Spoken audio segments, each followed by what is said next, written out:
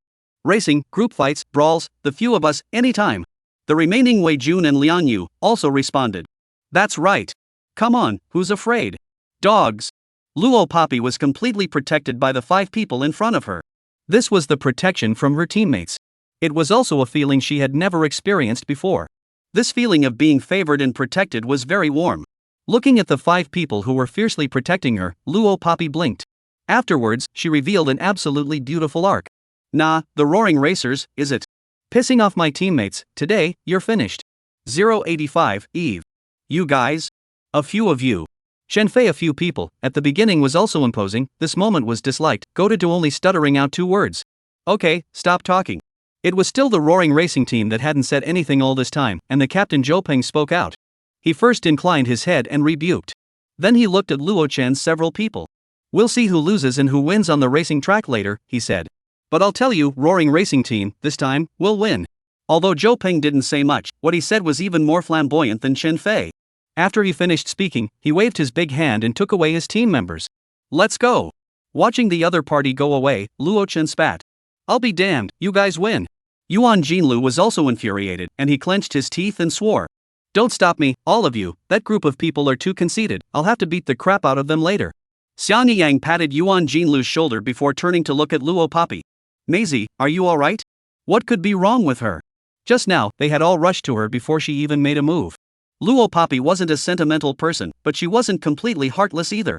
She was silent for a second and said, many thanks. Harm, what thanks, all on the same team, sister, you can remember. I said you are the team treasure of our team, you are. When you go out in the future, be cocky. You're the only treasure in our team. Yuan Jinlu waved his hand and said uncaringly. He called Luo Poppy team treasure in every breath, not too smooth. But come on, the name team treasure is too unpleasant, change it. Perhaps it was because when he had just confronted Chen Fei and the others, Yuan Jinlu was on the same side as himself. When Luo Chen and Yuan Jinlu spoke, the rustiness from before was completely gone. The relationship, without realizing it, turned for the better. Where is it bad? I think it's good. Why don't we change the name of the beautiful woman in the human police station, called the Police Flower, and let's also change it to the Team Flower? Everywhere is strange. Naming waste. Shut up. The game was just around the corner. Still in the audience of Panlong Mountain, there were several central television sets at the front of the audience. At this moment, on the large screen in front of the audience, a few lines of blood-boiling words were being written. First battle. King Racing Team PK Roaring Racing Team. Pre-match, countdown, 10:59. There were less than 11 minutes to go before the match started. Luo Poppy, however, found an excuse to separate from Luo Chen's few people and came alone to one of the most remote corners of Panlong Mountain. Not far ahead. A cool Lamborghini Veneno was parked beside the highway illuminated by a circle of streetlights. There was no one around. The car was sent by Fox Charm to be airlifted to Black Forest City. The person who drove the car over, after parking it at the agreed location, left. Luo Poppy easily opened the door of the car, and with a span of her long and slender legs, she sat in the front driver's seat of the Lamborghini Veneno. Touching the steering wheel with a familiar texture, that familiar feeling of running on a racing track, defying life and death, came back. It was as if nothing had changed. She hadn't been reborn either. Luo Poppy closed the car door and turned the sunroof to convertible mode. Her Lamborghini Veneno supercar, with a V12, 6.5L naturally aspirated engine, accelerated to 100 km in 3 seconds, and was capable of reaching 750 horsepower straight up. To put it another way, it's easy to understand. When she drove it and raced, she raced faster than a high-speed train. Taking it to race against Zhou Peng's group was really a big deal. However, the people who dared to touch her. This trip, worth it. Luo Poppy smiled evilly. In the next instant, she started the engine and slammed her foot on the gas. This dazzling Lamborghini Veneno supercar, then at a speed like light, ran out. In the blink of an eye, it disappeared in place. No shadow to be found. 086, the most stunning way to appear. Luo Poppy drove her beloved car, the Lamborghini Veneno, and didn't drive it towards the racetrack course. Instead, she spun the wheel and headed for the road down the hill. It had been a long time since she had driven it, Mercedes on a country road. So even if the race was about to start, she was going to take it for a spin before the race. This PK race for racing teams was a one-on-one format to compete. Coincidentally, King Racing Team had 6 people. Roar Racing Team also had 6 people. Next, the 6 members of the King Racing Team would then compete against the 6 members of the Roaring Racing Team in a one-on-one format. To use the simplest analogy, if the first match was Luo Papi PK Zhou Pang, then the next match would be Luo Chen PK Chen Fei. For each person, only PK one of the other racing team. 6 races in total. The final result would depend on which racing team won the most out of these 6 races. After all, it's a group battle between racing teams and racing teams. So in this race, even if a certain person was great, it was useless. The group must be great in order to win. On the racing track of Pan Long Mountain. Because of a gentle rain at night, the racing track here was wet with wet rain. But it didn't affect the racing. Luo Chen's 5 people had already arrived near the racetrack. Beside them, there were 5 sports cars parked. They were the cars they would use for the race later. The 5 were waiting for the race to start. Luo Chen, where's your sister? Where did she go? Why isn't she here yet? It looks like the race is about to start. Yuan Jinlu asked. Instead, his eyes gazed out at a large screen in the distance. On the last line on that, it said countdown. Pre-match, countdown, 1:11. There was only a minute or so left. She won't be late. Luo Chen pursed his lips and said, wait a little longer, she'll definitely be here soon. Ahahaha. At this moment, abruptly, a familiar maniacal laughter suddenly rang out. Such a laugh, one didn't need to guess to know that it belonged to Roaring Racing Team's Chen Fei. Sure enough, Luo Chen turned his head only a few moments later. He saw the 6 members of the Roaring Racing Team walking towards this side. Among them was Chen Fei, who was laughing the hardest. What's wrong? What's wrong? Your team's little princess is missing, huh? Is it because the race is about to start and you don't dare to come? Or is it scared away by brother us few ah? Ha ha ha. But Luo Chen's few people were obviously too lazy to pay attention to Chen Fei. The most taboo thing for a racer to do before taking to the track was to get emotional. So Luo Chen's several people were smart enough to ignore Chen Fei's willful provocation. Seeing this, Chen Fei was also uninterested. He let out a humph and took another look at Luo Chen's sports car and said to Zhou Peng, TSK, a few garbage cars, they can't even compare to our brother Peng's, they're bound to lose this time. Brother Peng, your Maserati, it's definitely the prettiest in the room.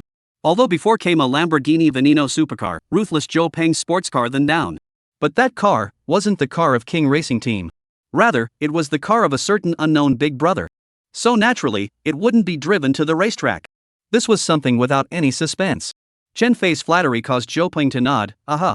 Zhou Peng's last word had only just fallen.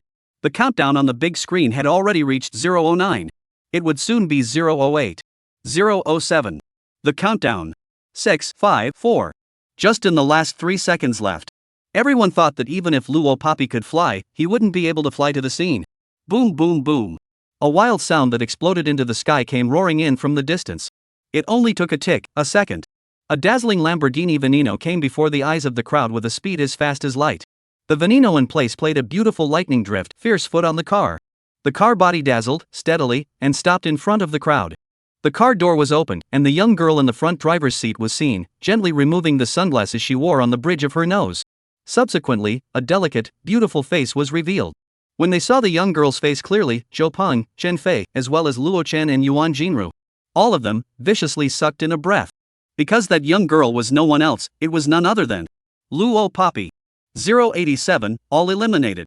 At that moment, under the horrified expressions of the few people in front of her, Luo Papi leaned her back against the body of the Lamborghini.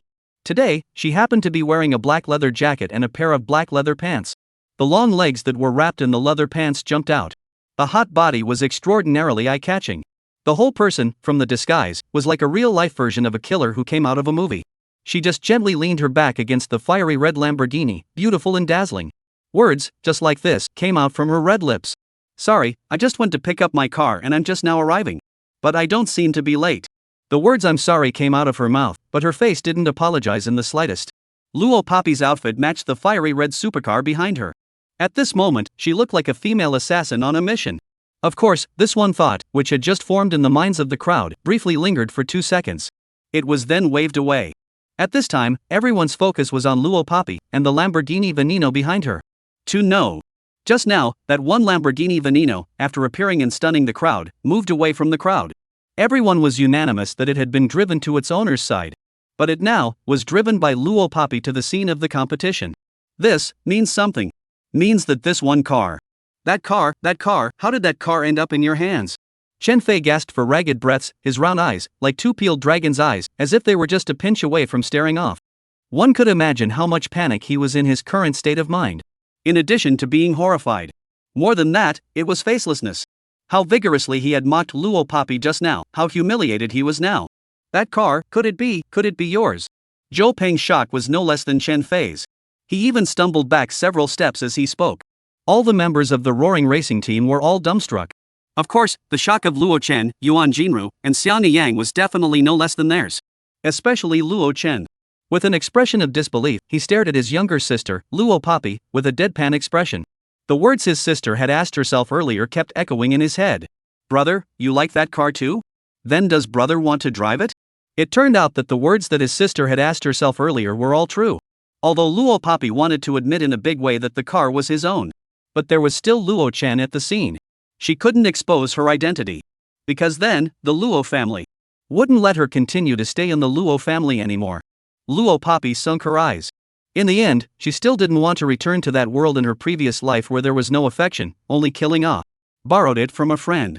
Luo Papi clasped her hands over her chest and spoke out. Lying was already a familiar skill to her. A few people were in a trance. Luo Papi had already arrived in front of Luo Chen. Brother, take it. After Luo Papi finished speaking, her hand lifted and a high-end car key, just like that, flew out of her hand. The car key drew a beautiful parabola in the air and finally landed steadily in Luo Chen's hand. Under Luo Chen's surprised gaze, Luo Papi opened her mouth. Brother, don't you want to drive it? The car is for you. Her voice wasn't soft or loud, but it reached the ears of everyone present. Such an expensive, limited edition Lamborghini that there were only 3 in the world, she just let her brother drive it? How could she let her brother drive it just like that? Everyone was shocked again and again.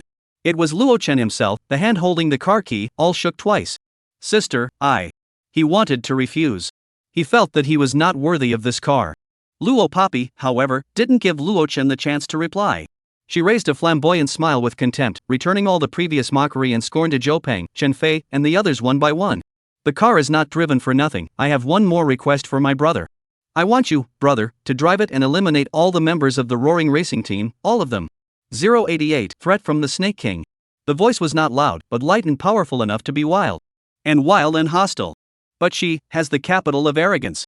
Hearing this, the 6 members of the roaring racing team instantly turned pale. Do you? Could it be that you want to? After hearing Luo Papi's words, Zhou Peng's eyes widened and even his voice trembled. Not stupid after all, Zhou Peng guessed her intentions. Luo Papi smiled bashfully and spoke out decisively. What? Can't do it? The rules of the competition don't seem to say that my brother can't single-handedly take on the 6 of you by himself. Or is it that you roaring racing team, 6-1, don't dare to race against my brother? Afraid of losing and losing face? This match was, indeed, a group battle. It was to be fought in a one-on-one mode.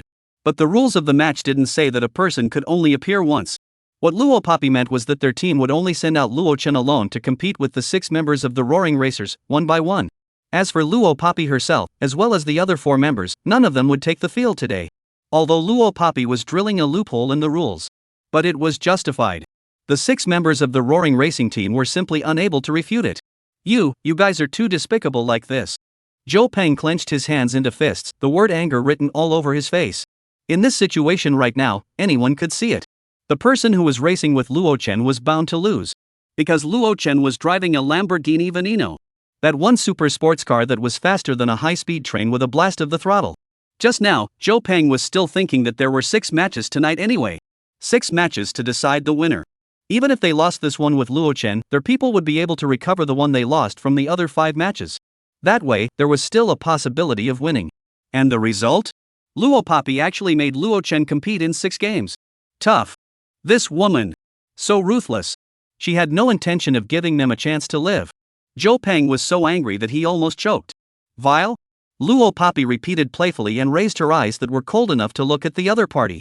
Only then did she continue, I have an even more despicable one, do you want to try? The tone was not heavy, and the speech was bland. However, after hearing it, Zhou Peng could only feel a pot of cold water pouring over his entire body from the top of his head. He shivered in fear. Let's go, to the track. Zhou Peng feigned composure and with a wave of his hand, he was about to leave with his people. He certainly didn't want to just sit around and wait for death. So he planned to take the time to go to the track to think of a way to deal with Luo Chen. Luo Papi wasn't stupid. Letting her brother take the place of the entire team and run the next 6 races. If Zhou Peng's few people did something to tamper with it, then his brother might really be accounted for here. After all, in the underground racing circuit, anything dark and scary could happen. When the original G Province racing champion, Liao to her black hand this matter, can prove. So rushing before Zhou Peng's few people left, Luo Poppy changed her previous playful tone, and with a cold down voice, spoke out. I advise you all to put away your calculating little minds. Otherwise that insouciant racer, Liao, is your downfall. The moment these words came out, Zhou Peng's few people who had originally planned to walk away, their feet, violently lurched. What? Liao. Mentioning Liao, who didn't know? He was the winner of 3 consecutive racing championships in G Province. But just a few days ago, Liao and a mysterious female racer had a racing competition. In the end, the mysterious female racer won. And Liao actually fell off the cliff with his car. Died. According to the informed sources, before Liao died, he was still staring at a pair of big frightened eyes. Like he had seen the most horrible thing in his life. And about Liao's strange death, people inside and outside the racing circle also have different opinions. Some said that it was the female racer who did something. Others said that the mountain pass was too slippery and he accidentally fell down himself. Zhou Peng and the others were more inclined to the former. So after listening to Luo Poppy's words, the 6 of them, all of them stared in unison. A kind of horror was born from the heart. Could it be that the mysterious female racer who took out Liao was the young girl in front of them who looked soft and weak? 089, he lent me. Zhou Peng 6 people, all with you are still not a person expression of horror, looking at Luo Poppy. Luo Poppy, who was being watched, didn't panic and didn't mess up, but instead leaned towards Luo Chen. She reached out, pulled the corner of her brother's coat, and gently said, Brother, they're staring at me. There was really a bit of a weak girl pouting look. Zhou Peng's several people instantly brain rumble. In their hearts, there was a mom who sells her ass, not knowing whether to speak or not. Mother, 1 second she was threatening us like this. The next second, you've really become a weak girl? But unfortunately, Luo Chen was born to be a sister controller. Even though he had 100 doubts now, they were not as important as his sister. After hearing his sister's words, Luo Chen first glared at Zhou Peng's people with a fierce expression, saying, What are you looking at? Look at my sister again, or I'll gouge your eyes out. Saying that, Luo Chen even made a gesture of gouging out his eyeballs. It scared the 6 people on the opposite side. Brother Peng, what next? Chen Fei, who had always been powerful and coaxing, had now also turned into a soft persimmon and asked weakly as he followed beside him. Zhou Peng gave him a blank look. What else can we do? If you lose, you can't lose your life for this match. With that, he let out a humph and led his men away. There weren't many people that could play racing with their lives like Luo Poppy. Of course, Zhou Peng and his group wanted to win, but the premise of all this was that they wouldn't threaten their own lives. This time was the first PK race for the King Racing team. Although the 5 people, including Luo Poppy, besides Luo Chen, did not participate. However, the 4 of them, Yuan Jinlu, didn't express any dissatisfaction. They didn't even bother to ask Luo Poppy any unnecessary questions. Perhaps Luo Poppy was their captain. But at some point, what Luo Poppy said was more useful than the single identity of captain. They, without realizing it, were completely following her instructions. There were no complaints. Luo Chen was already fond of racing, and was driving this coveted Lamborghini Veneno, running a race car. Naturally, he wouldn't mind having to run 6 races. Even after running these 6 races, Luo Chen still wanted to continue running. But helplessly, there was no one to race with him anymore. The result was certainly expected. Zhou Peng's few people, who didn't use any tricks. Luo Chen, 6 consecutive victories. King Race Team, complete victory. Because of this outstanding first PK race, the name of the King Racing Team was instantly recognized in the underground racing circles of Black Forest City. When they left Panlong Mountain, there were many girls over at the audience side who came over to ask Luo Chen for autographs. Frightened, Luo Chen hurried down the mountain. He didn't even dare to stay for a moment. Panlong Mountain, at the foot of the mountain. Today is the day that our King Racing Team finished winning their first battle. How about it? Do you want to go jerk a skewer together and celebrate? After descending the mountain, Yuan Jinlu excitedly proposed. Luo Chen refused. No, my sister and I have to go home. If we don't go home, my parents are going to come out to look for someone. Yuan Jinlu had no choice but to give up. That's fine, next time we're free for a date, we have to celebrate it, don't we? Success! Luo Chen agreed.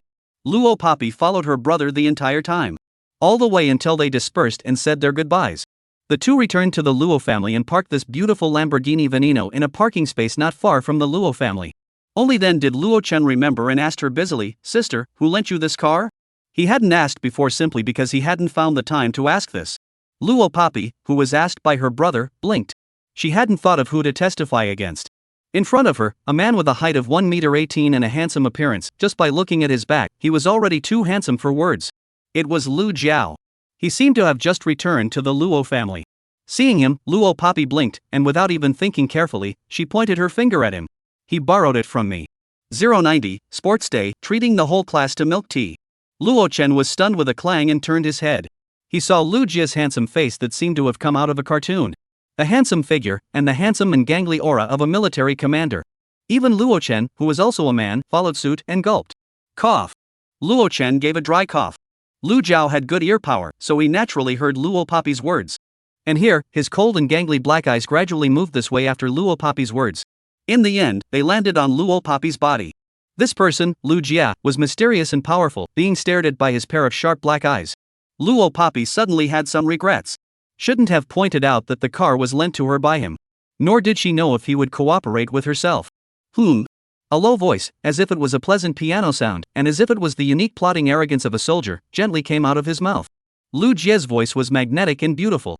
Obviously, he didn't know what was going on. Luo Poppy gently sweated. Luo Chen simply raised his hand, pointed to the Lamborghini Veneno parked on the side, and said to Lu Jiao, "Brother, I didn't expect you to be so luxurious, but thanks a lot. If it wasn't for you, I wouldn't have had the chance to drive it in my life." Lu Jia. He turned his gaze, looking towards Luo Poppy. Those eyes seemed to be in deep inquiry, and also seemed to be questioning. Luo Poppy's eyes moved. Although she somewhat regretted identifying Lu Jia, but since things were done, there was no room for regret. Luo Poppy blinked and just wanted to speak out. He heard Lu Jiao in front of him say, "I borrowed the car from her." The magnetic and nice voice, just like this, helped Luo Poppy and muddle through. Luo Poppy blinked in surprise. Rather, she didn't expect Lu Jia to really help her. "Man, thank you so much." Luo Chen, who was over here, was really a lack of heart, and he believed Lu Jiao's words in a second. As he said that, he even walked over to Lu Jia and patted Lu Jia's shoulder.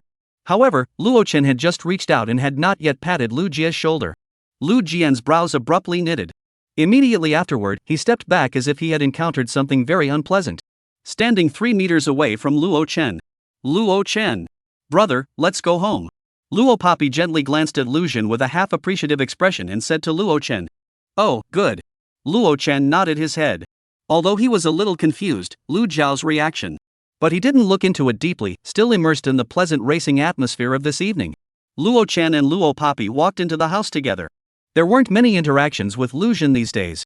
Even so little that Luo Poppy thought that the two of them would never have any dealings again. However, Luo Poppy still remembered that day when Lu Jiao helped her. The big deal was to return this favor to him in the future. Only at this time Luo Poppy did not know, the last of her did not return this favor, but accidentally gave herself to him. The next day, early in the morning. Big sunny day, fresh air. Today is a school day. Luo Poppy still woke up early to go to school. Early in the morning, the class teacher, Ms. Wen, was in the classroom.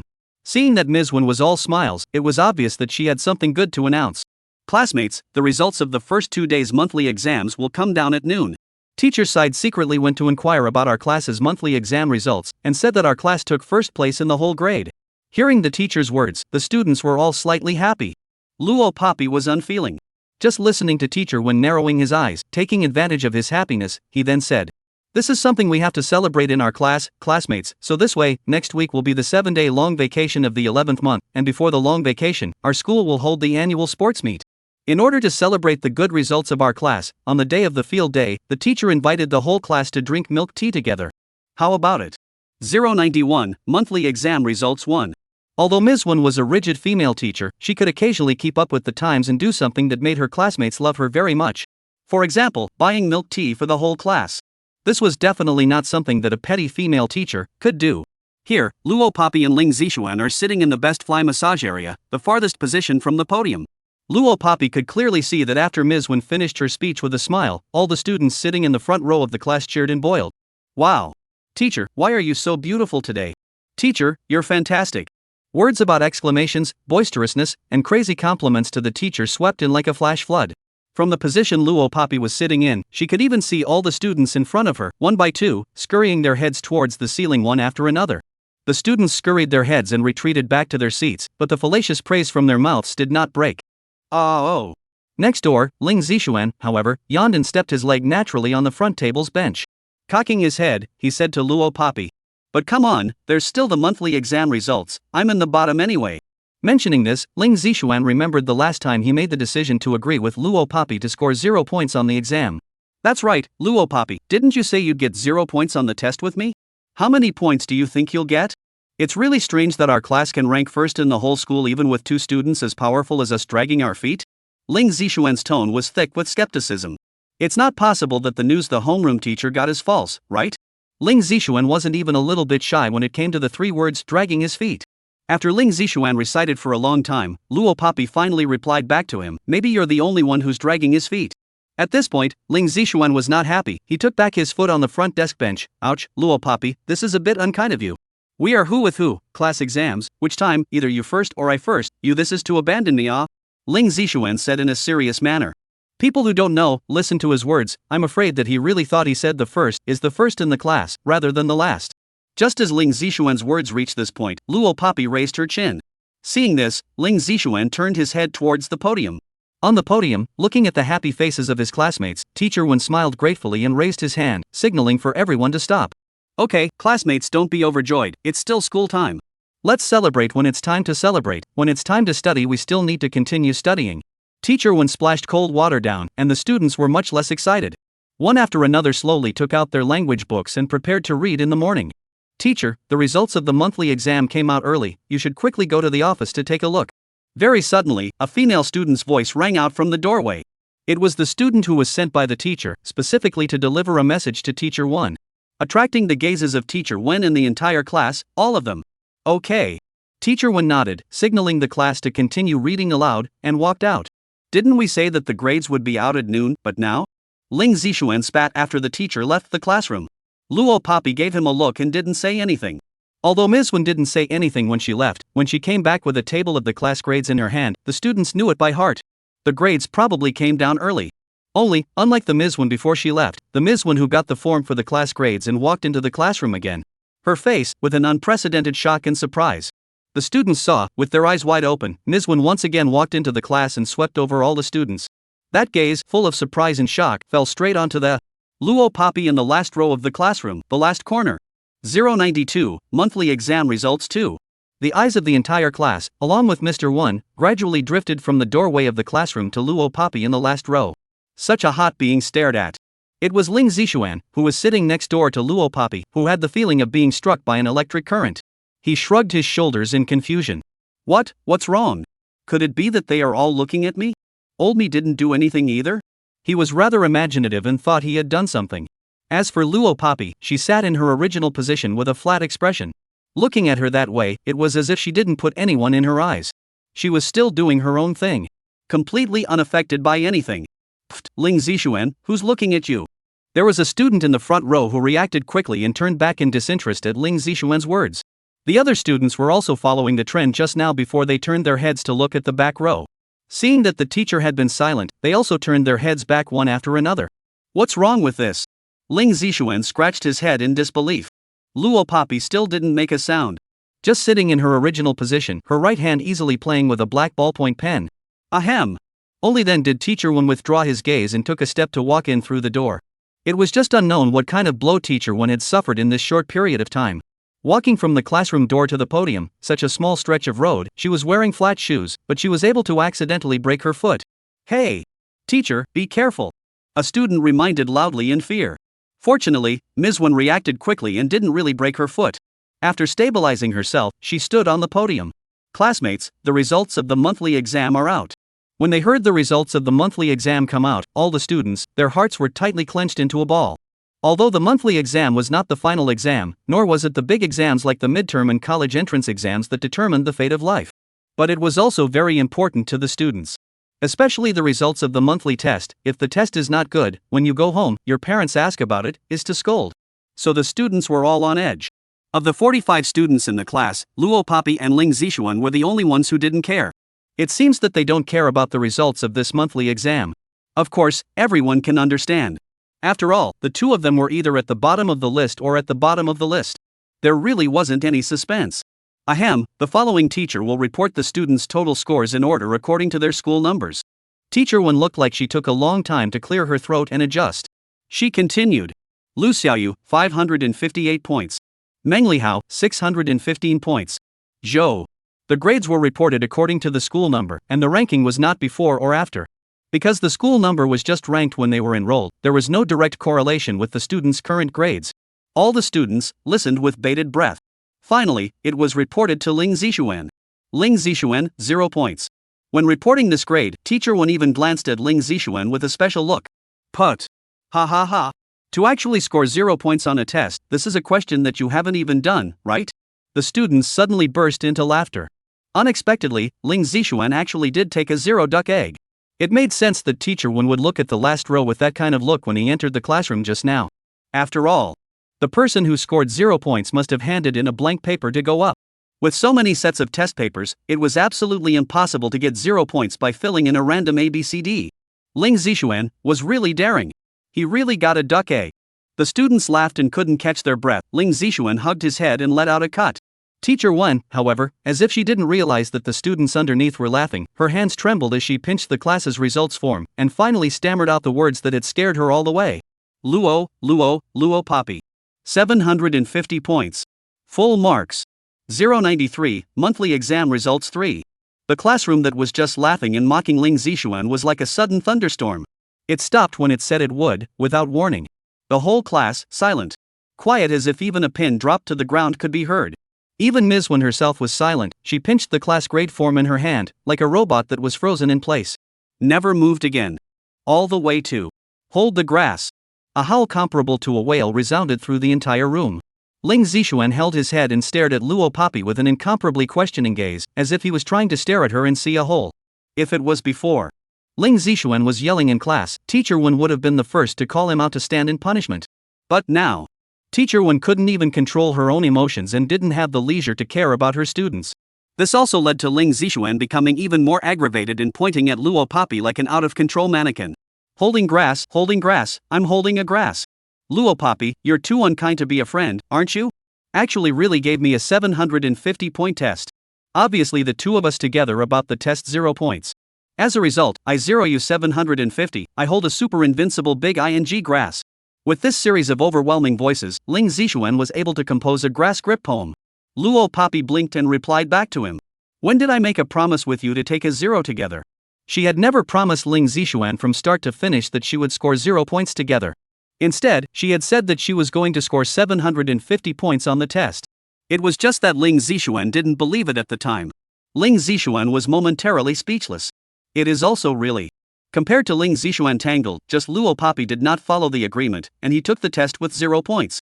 The reactions of his classmates and Teacher Wen were much more normal. Grass. Teacher, it can't be a miscalculation, right? Luo Poppy. She got a perfect score on the exam? She slept the entire time she took the test. Only the last 10 minutes did she write the test paper. Right? Could it be a mistake? The students' first reaction, of course, was this. But no one thought on the level of cheating. After all, a poor student with the worst test, no matter how much he or she cheats, can't cheat his or her way to first place. Otherwise, all the students could have gone and cheated. Teacher thought so too at first. Teacher Wen stroked his forehead and glanced over to Luo Poppy's side twice. Only then did he say, but all the handwriting on the paper is indeed student Luo Poppy's own. Every student had their own unique handwriting. Teachers who were familiar with the students would be able to recognize, at a glance, which word was written by which student. So getting this situation wrong was impossible. Then, this score, it's all true? The students once again looked at Luo Poppy in shock. Only after a moment of silence did the students' exclamations of surprise resound throughout the room. I'll put it together. Luo Poppy, how did you do it, going straight from the bottom to the top of the class? No, 750 points, I'm afraid this is the first in the whole class. My day, hurry up and teach me the secret. Teach me. I'll worship you as my teacher. The astonishment of the students was also accompanied by Mr. Wen's questioning eyes. Everyone wanted to know how Luo Poppy had managed to go from the bottom of the list to the top of the entire grade straight away. This speed of progress was simply faster than riding a rocket. It was unscientific to the point of shocking people. Facing the questioning of her classmates and teachers, Luo Poppy only had this one answer. After I fell on my head last time, I saw the questions in the paper, and I knew how to write them all. Referring to the time when she was just reborn, she jumped from the 3rd floor. But, lying without a draft, that's what she said. 094, kissed. If this was put before, it really sounded like it was made up. But now it really sounded like that. I'll go, could it be that a fall on the head has opened the light? Ling Zixuan's imagination was the richest, and this sentence came out of his mouth without any need to think about it. Hey, don't tell me, if a real fall can open the light, I really want to try it, maybe the next grade one will be me. But you have to be in the right place. If you're not in the right place, you'll break it with a bang. Then it's better not to try it. I'm afraid I don't have the life to suffer. The students had many different opinions. But it was obvious that everyone believed Luo Papi's hocus pocus. Even Teacher Wen became somewhat half-hearted. Although he didn't know how Luo Papi had gotten a perfect score like 750. But it was a good thing. It was a good thing that had significantly raised the total score of the class. So Teacher Wen didn't look into it any further. He quickly and gladly accepted Luo Papi's words. Okay, classmates, the teacher has already finished reporting the total score results, and the exam papers for each subject are still being distributed to everyone at noon. At noon, please trouble the representatives of each subject and go to each classroom teacher to bring back the exam papers. Now please continue reading aloud. Teacher Wen finished. The class then resounded with the overwhelming sound of reading aloud. Teacher Wen stood on the podium and tidied up the desks that were cluttered with many books piled up. After taking away the things that belonged to him, he left the classroom. As soon as Teacher Wen left, Ling Zixuan then turned his head and fixed his eyes on Luo Papi. Luo Papi, holy how you. His words hadn't even finished. A language book that wasn't too big and not too thick just knocked heavily on the top of his head. After a light knock on Ling Zixuan's head, Luo Papi took back the language book. Not wanting to listen to his nagging, Luo Papi said, "Shut your mouth, morning reading has begun." Ling Zixuan commiserated. Also did not see you start morning reading all? After a day of reading, Ling Zixuan was already exhausted. In fact, Ling Zixuan was sleeping until he was exhausted. Don't say, as a school scum, being able to sleep on a school desk for a whole day is also very tiring and hard. In the evening, when Luo Papi just arrived home, she saw Luo Guodong fiddling with an old camera. Sure, Bishu was not there. Seeing Luo Papi, Luo Guodong waved at her. "Daughter, you're back? This is the camera that Dad asked you to bring back from your uncle's house last time. It was a gift from your uncle to our family. But Dad doesn't know how to open it. You youngsters should know how to open it, right? Come and have a look." Luo Papi walked over. He had just taken the camera and hadn't even made a move yet. Luo Guodong then saw Lu Jiao, who had come in through the door. Luo Guodong's brain turned and spoke again. "It's Xiaoyan, I heard you came back from abroad. Do you know how to open this camera? Can you do me a favor?" Lu Guodong addressed Lu Jie so affectionately, as if treating him as his own son. If you can't give birth to such a handsome son, then it's good to shout a few times. Luo Guodong was thinking like this. The son of his own family will never be as good as the son of someone else's family. With this in mind, Luo Guodong opened his mouth to Lu Jiao. Lu Jiao's pair of long legs had just stepped inside the door when he heard Luo Guodong's words. He instinctively frowned. However, his gaze fell on Luo Papi, who was holding a camera. The move that had been an absolute refusal hardened into a nod. Then, Lu Jiao walked towards Luo Papi. "Papi na, let Xiao Xiaojian take a look. Xiao Xiaojian should know more about this than you do," Luo Guodong said. Lu Jiao's tall figure was already attached behind Luo Papi. He bent his straight and upright back in order to take the camera in Luo Papi's hand. His handsome gangly side face was like this against her side face, less than a centimeter away. It was he who took the initiative to approach her. Luo Papi only felt a coldness behind her. Approaching, a dark shadow attached itself from behind herself just like this. She almost reflexively turned her head. And yet, the lips that were leaning down and at the same height as hers, lightly touched. It was like a dragonfly touching water. She and he, two people's lips, touched together. Luo Papi's eyes widened in shock. 095, deliberately. Just a light touch of the lips. Before feeling the touch brought by the lips, this one kiss that didn't know whether to count as a kiss or not, had already ended. Luo Papi had originally made the movement of handing the camera in her hand to Lu Jia. It was just that she didn't expect that Lu Jia would suddenly lean down. His face would be at the same level as her own. And so coincidentally, kissed. Just such a close look at Lu Jiao. His short ink black hair rested on his forehead, his dark eyes with a hint of handsome gangster, his high nose and thin lips with a good touch. He was more handsome at close range than from a distance. Luo Papi held up the camera, so shocked that she didn't even blink. She was really shocked by what was happening in front of her. All the way to. His large white and bony palm took the camera from her hand. After fetching the camera, he straightened up and straightened his back. As if nothing had happened. That calm, self-conscious. As if all this. As if it was all in his expectation? Luo Papi didn't see that the corner of his mouth curved upward slightly when Lu Jia straightened his back. That cold and gangly handsome face, for the first time, the corners of his mouth went up. Luo Papi, however, stiffened her back. Counting up, this one kiss that wasn't considered a kiss was her first kiss in her past life and present life. I don't know whether the Lu, who kissed her just now, was an accident, or. Luo Papi was puzzled. Lu Jiao had already turned Luo Guodong's camera on. Hey it's still Xiao who understands this, opening it in one go. Seeing this, Luo Guodong couldn't help but praise. Xiao Jian thank you. Obviously, just now, when Lu Jiao leaned down and went to take the camera from Luo Poppy's hand, it was with his back to Luo Guodong. From Luo Guodong's side, at most, he could only see Lu Jia's bent back. From Luo Guodong's side, at most, he could only see Luo Poppy's bent back, but he couldn't see Luo Poppy's and Lu Jiao's lips gently touching each other. This old father, who was kept in the dark, didn't even know that his daughter had been kissed by another young man. He even politely said thank you to the young man. You're welcome. A somewhat hoarse and magnetic voice came out from Lu Jia's thin lips. He returned the camera directly to Luo Guodong. It's still you, Xiao, who is a great kid. I'm getting old, I can't even get these things. Luo Guodong took the camera, shook his head with a smile and read a few sentences. Lu Jiao didn't say anything else. He didn't even look at Luo Poppy, as if nothing had just happened. The long, slender legs headed for the stairway and went straight up the stairs. Luo Poppy also grabbed her school bag with one hand after Lu Jiao went upstairs, preparing to go back to her room. She still couldn't figure it out. Just now, she didn't avoid Lu Jiao's thin lips because she didn't even realize Lu Jiao's proximity. By the time it happened, it was already too late. Perhaps it was because after being reborn, her physical condition was not as good as before. Even the ability to perceive danger had dropped a lot. But there was no way Lu Jiao couldn't react. Then the reason he didn't dodge just now was because… Wow. Just after reaching the second floor, Luo Poppy heard the sound of water coming from the restroom side. She raised her eyes and saw Lu Jiao standing in front of the washroom counter. He placed a pair of slender fingers, which were even better looking than the cover models, inside the wash basin, and kept taking the water to rinse his palms. His eyebrows, too, were knitted tightly. Obviously, having touched that old camera just now, it made him very unhappy. But if he had such a serious cleanliness fetish, why did he agree to Luo Guodong and take the camera? He should know that he could open it himself, shouldn't he? Could it be that the one kiss she just had with him that wasn't really a kiss was something he deliberately created? 096 Classmate Reunion. Luo Poppy was not stupid. Although in her previous and present life, she had zero relationship experience. Nor had she had any intimate contact with any man. But even if she hadn't eaten pork, she had seen a pig run. She could naturally analyze Lu Jia's perversity. Not to mention living in an environment like that in her previous life, Luo Poppy is a member of professional killers. The underground organizations and forces in foreign countries were very chaotic.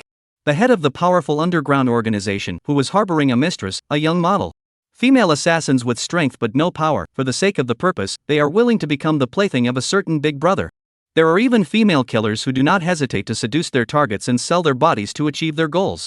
In the underground circle, innocence is the least worth mentioning. Perhaps Luo Poppy in her previous life was a Z countryman, and in her bones, she valued innocence in particular. Or perhaps she was strong enough. From the time she mixed with the underground circle until now, she has never betrayed herself. What's more, in her previous life, she had never even held hands with a man like this. She was only used to seeing that dark world. That's why just now, even if she kissed with Lu Jia, she didn't cry.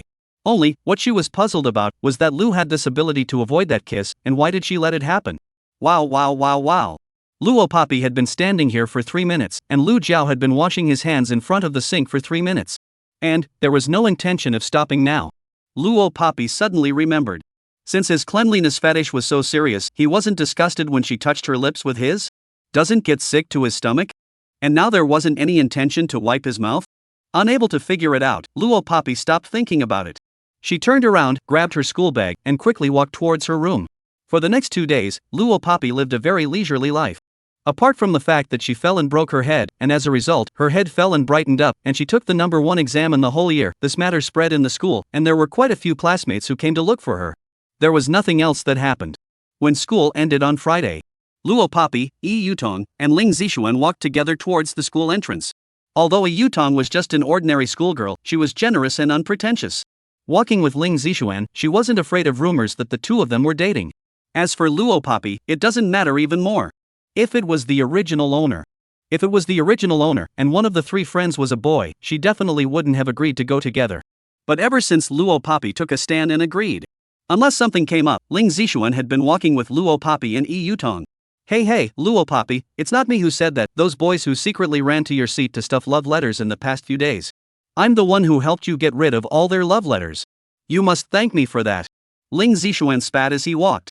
Since today was Friday, and after Friday was a double holiday, school was dismissed in the afternoon. Against the scorching sun, the trio walked quickly. Oh. Luo Poppy lightly responded. Perhaps it was because Luo Poppy had grown prettier compared to before. Plus the jungle shooting competition during the last military training. And the excellent results in the monthly exam this time. Many boys in the school had secretly slipped love letters to her seat. But they were all treated as trash by Ling Zishuan. Then why don't you thank me? Ling Zishuan said arrogantly. No thanks. Luo Poppy plucked out a glance at him. Put. Yi Yutong couldn't help but laugh as she listened to the dialogue between the two. After laughing, Yi Yutong put her hand covering the front of her mouth down and said to Luo Poppy. Right, Poppy, I almost forgot to remind you, I don't think you've forgotten, have you? Tomorrow is the day of our middle school reunion. Since it was notified a month ago, I'm afraid you've forgotten, so I'll tell you again. Also, do you know, I heard that the English teacher from our middle school is pregnant. I heard that she's close to giving birth. 097, the green years. Yi Yutong smiled as she reminisced. But Yi Yutong didn't know that the Luo Poppy standing in front of her had long since stopped being the Luo Poppy she knew. Those memories filled with once, the current Luo Poppy also did not experience with her. But Luo Poppy still smiled gently. Aha. Nyo Pei, how long have you guys just graduated from the intermediate academy before having a class reunion? Ling Zishuan asked in surprise. Ling Zishuan Middle School did not go to the same school as Yi Yutong and the original owner. To mention one more thing. And the original owner of the middle school in the same school, in addition to Yi Yutong, there is also the second advanced college that school grassed Duanmuchen. That's why the original owner liked him for 3 whole years. Yi Yutong was just talking to Luo Poppy in high spirits. Ling Zishuan made a sound, but she always wanted to dislike him. So Yi Yutong rolled a big blank stare at Ling Zishuan. What? Have an opinion? No, I'm just curious. Ling Zishuan, as a rich second generation who could hang himself, was as weak as a husky in front of Yi Yutong. That's more or less the same. Luo Poppy saw that Yi Yutong nodded in satisfaction before continuing. Actually, our class didn't hold a graduation ceremony for the 3rd year of middle school, so everyone organized a reunion for tomorrow. Do you have anything else to ask? When Yi Yutong finished speaking, Ling Zishuan responded, yes. Can I go? Ling Zishuan blinked and asked weakly. Can't. Luo Poppy followed along, listening to the conversation between the two and inadvertently flashed her eyes, revealing a pleasant smile. Between friends, no fighting, no youth. This is what she once fantasized about in her youthful years on campus now. It was so nice. The next day, 9 o'clock in the morning. It was not yet noon, but the air was already filled with the factor of dry heat. Luo Poppy wore a casual dress, one hand in his pants pocket, lazily walked out of the house. Today's Yi Yutong wore a small yellow dress, the waist also carries a small bare satchel with the color of the skirt. Looks full of youthful vigor. Seeing what Luo Poppy was wearing, Yi Yutong frowned and walked up. Little Poppy, why are you dressed so casually? Quickly go and change into your best-looking clothes. Luo Poppy looked up at her. Huh? Yi Yutong wasn't usually a person who paid attention to her appearance. If she said this now, there must be a reason for what happened. Sure enough, Yi Yutong said. Didn't they used to laugh at you for being ugly all the time, and they also laughed at you for not being good at studying and not having a manly personality? Little Poppy, you should just dress prettier, go and smash their faces today and let them talk nonsense. Let them see that you've become so pretty now. They, referring to the original owner's middle school classmates. When the original owner was in middle school, she was dirtier and uglier than when she went to the senior academy, and people were still cowering. As a result, not only did no boys like her, even the female students in her class often disliked her for being ugly. Students in intermediate colleges only looked at height, figure, and dress to see if they were beautiful or not. Whichever girl dresses fashionably, has a good figure and is tall, is a beautiful woman. Whichever girl dresses old-fashioned and has a bad figure is ugly. Because the original owner dressed very earthy, and always liked to wear bloated and incomparable clothes. In the beginning, she had not been mocked by the female classmates in her class. Of course, the female classmates who mocked her would not directly say "you look so ugly," such direct words. Instead, they used other words to express it. In Yi Yutong's words, there was one of those female classmates from the intermediate academy. Clearly said something like this to the original owner when others asked her why she didn't fall in love. She's not good looking and so rustic, falling in love? Pfft, I think she should burn incense if any guy can look at her in the future. Oh, it's a question of whether or not to marry in the future. 098, amazing debut. In middle school, because of those girls' taunts. The original owner had low self-esteem and was self-absorbed for a long time. Luo Poppy heard Yi Yutong's words, and from the original owner's memory, she could recall some scenes. Heart, a fierce pain. It was like some kind of long pent-up emotion that instantly exploded to the extreme. Luo Poppy knew that this sobbing and desperate feeling belonged to the original owner. No change, let's go. Luo Poppy hooked out a cold smile and took the lead to walk towards the station. Think of it as compensation for her taking over her body. Intermediate academy classmates, huh? Wait and see. Ah hey? By the time Yutong reacted, Luo Papi had already walked away. Ruehua Hotel. For students' reunions, the location is usually not chosen in a high-grade 5-star hotel. But the grade wouldn't be too low either. After all, the expenses are collectively crowdfunded, using the AA system. Ruehua Hotel is such a place that is not low grade, but the expenses are not too expensive. Number 1988, inside the box. 3 large round tables, neatly side by side within the confines of the box. It looked, somewhat, like the setup of a banquet. But in actuality, there were only 3 tables. Have all arrived yet? Have they all arrived? Which ones still haven't arrived? Hurry up and call them to rush them. There was a reasonably good-looking boy, around 1.7 meters tall, standing in the middle of the hall, talking. His name was Su Wei, and he was a class cadre in middle school. For this middle school reunion, he played the main event and organized it with a few class cadres. Su Wei, there's still Yutong and Luo Papi who haven't arrived. I see that all the other classmates have almost arrived. In front of the large round table closest to the window, a girl with heavy makeup said in a conspiratorial manner. The girl's name was Jean Bai Lian, and her appearance did not match her clean name at all. Jean Bai Lian was like a blooming white lotus, speaking in a conspiratorial manner. In fact, the same. Jean White Lotus is the original master said that she will be married or not married out is a problem girl. Because of this sentence, the original owner closed herself up for a long time. Even before she died, she was not relieved. Of course, there was a reason why Jean Bailian was able to see right away that Luo Papi and Yutong weren't there. That was because, she thought to herself, she was a flower. Luo Papi, on the other hand, was a pile of cow dung. A reunion like this was a place to show off. How could there be less cow dung like Luo Papi to set herself off? Right, it seems like they're the only ones left. Su Wei counted the number of people and said, Su Wei, you can let the waiters serve the food first, they should be arriving soon, right? Someone suggested. Su Wei felt it was reasonable, so he let the waiter serve the food first. They shouldn't be coming, right? Jean Bailian played with the cup in her hand in boredom. The heart is thinking. Luo Papi, that ugly monster, couldn't it be that she thought she would definitely make a fool of herself if she came, so she didn't come? If she didn't come, how unfunny it would be. Originally, I wanted to taunt her fiercely, to set off my own beauty. I just thought so. Someone just pointed at the door and said, they're here. Jean Bailian, all of her middle school classmates, instinctively looked towards the door of the box. Originally thought that they would see a rustic and ugly girl, cowering beside Yutong, walking towards the box. Instead, what she saw was a girl with beautiful steps and long black hair falling over her shoulders. Gently raising her eyes, the confidence under her eyes, and the fair face that was completely different from what she remembered. She was thus displayed in front of the crowd. That small mouth was small and tender, and that nose was delicate and beautiful. Even without lipstick, even without makeup. It was also so beautiful that it was stunning. All over her body, wearing only a simple casual dress, she revealed flirtatiousness and charm. However, from her looks, it was vaguely recognizable that she was Luo Papi.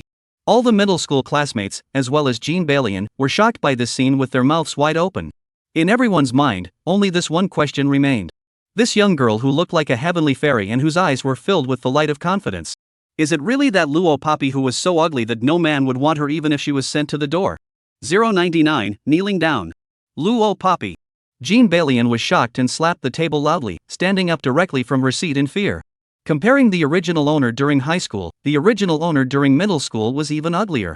After graduating from middle school, the original owner grew another 5 centimeters in height during the summer vacation when she was in high school. Therefore, the original owner during middle school. Not tall, and ugly, which simply became the center of those girls' ridicule. And now, the one in their imagination, Luo Papi, who was supposed to be ugly and rustic, and was born to be only a companion for them, suddenly became beautiful. This absolute sense of disparity caused Jean Bailian, as well as the few girls beside her, to reveal expressions of disgust.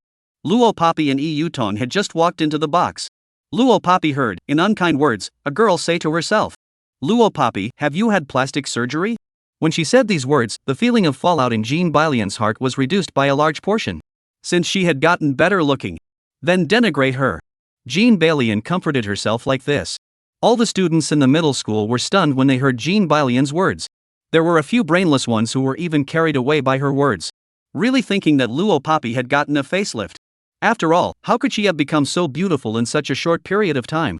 However, in that instant, the weak and incompetent young girl that they thought was Luo Papi actually directly counterattacked Jean Bailian. Are you blind? Jean Bailian herself wasn't ugly, which was why she went to mock Luo Papi. She also thought that Luo Papi deserved to be mocked herself. But now, she actually hit back at her and said that she was blind. This made Jean Balian so angry that she shouted, "You're the one who's blind, how dare you scold me, be careful, I'll find someone to beat you up." Many of the girls in the intermediate and advanced colleges had never seen much of the world. They always felt that they knew some dilettantes in the society, so they were very powerful. The whole thing seemed as if they knew someone who was unimaginable.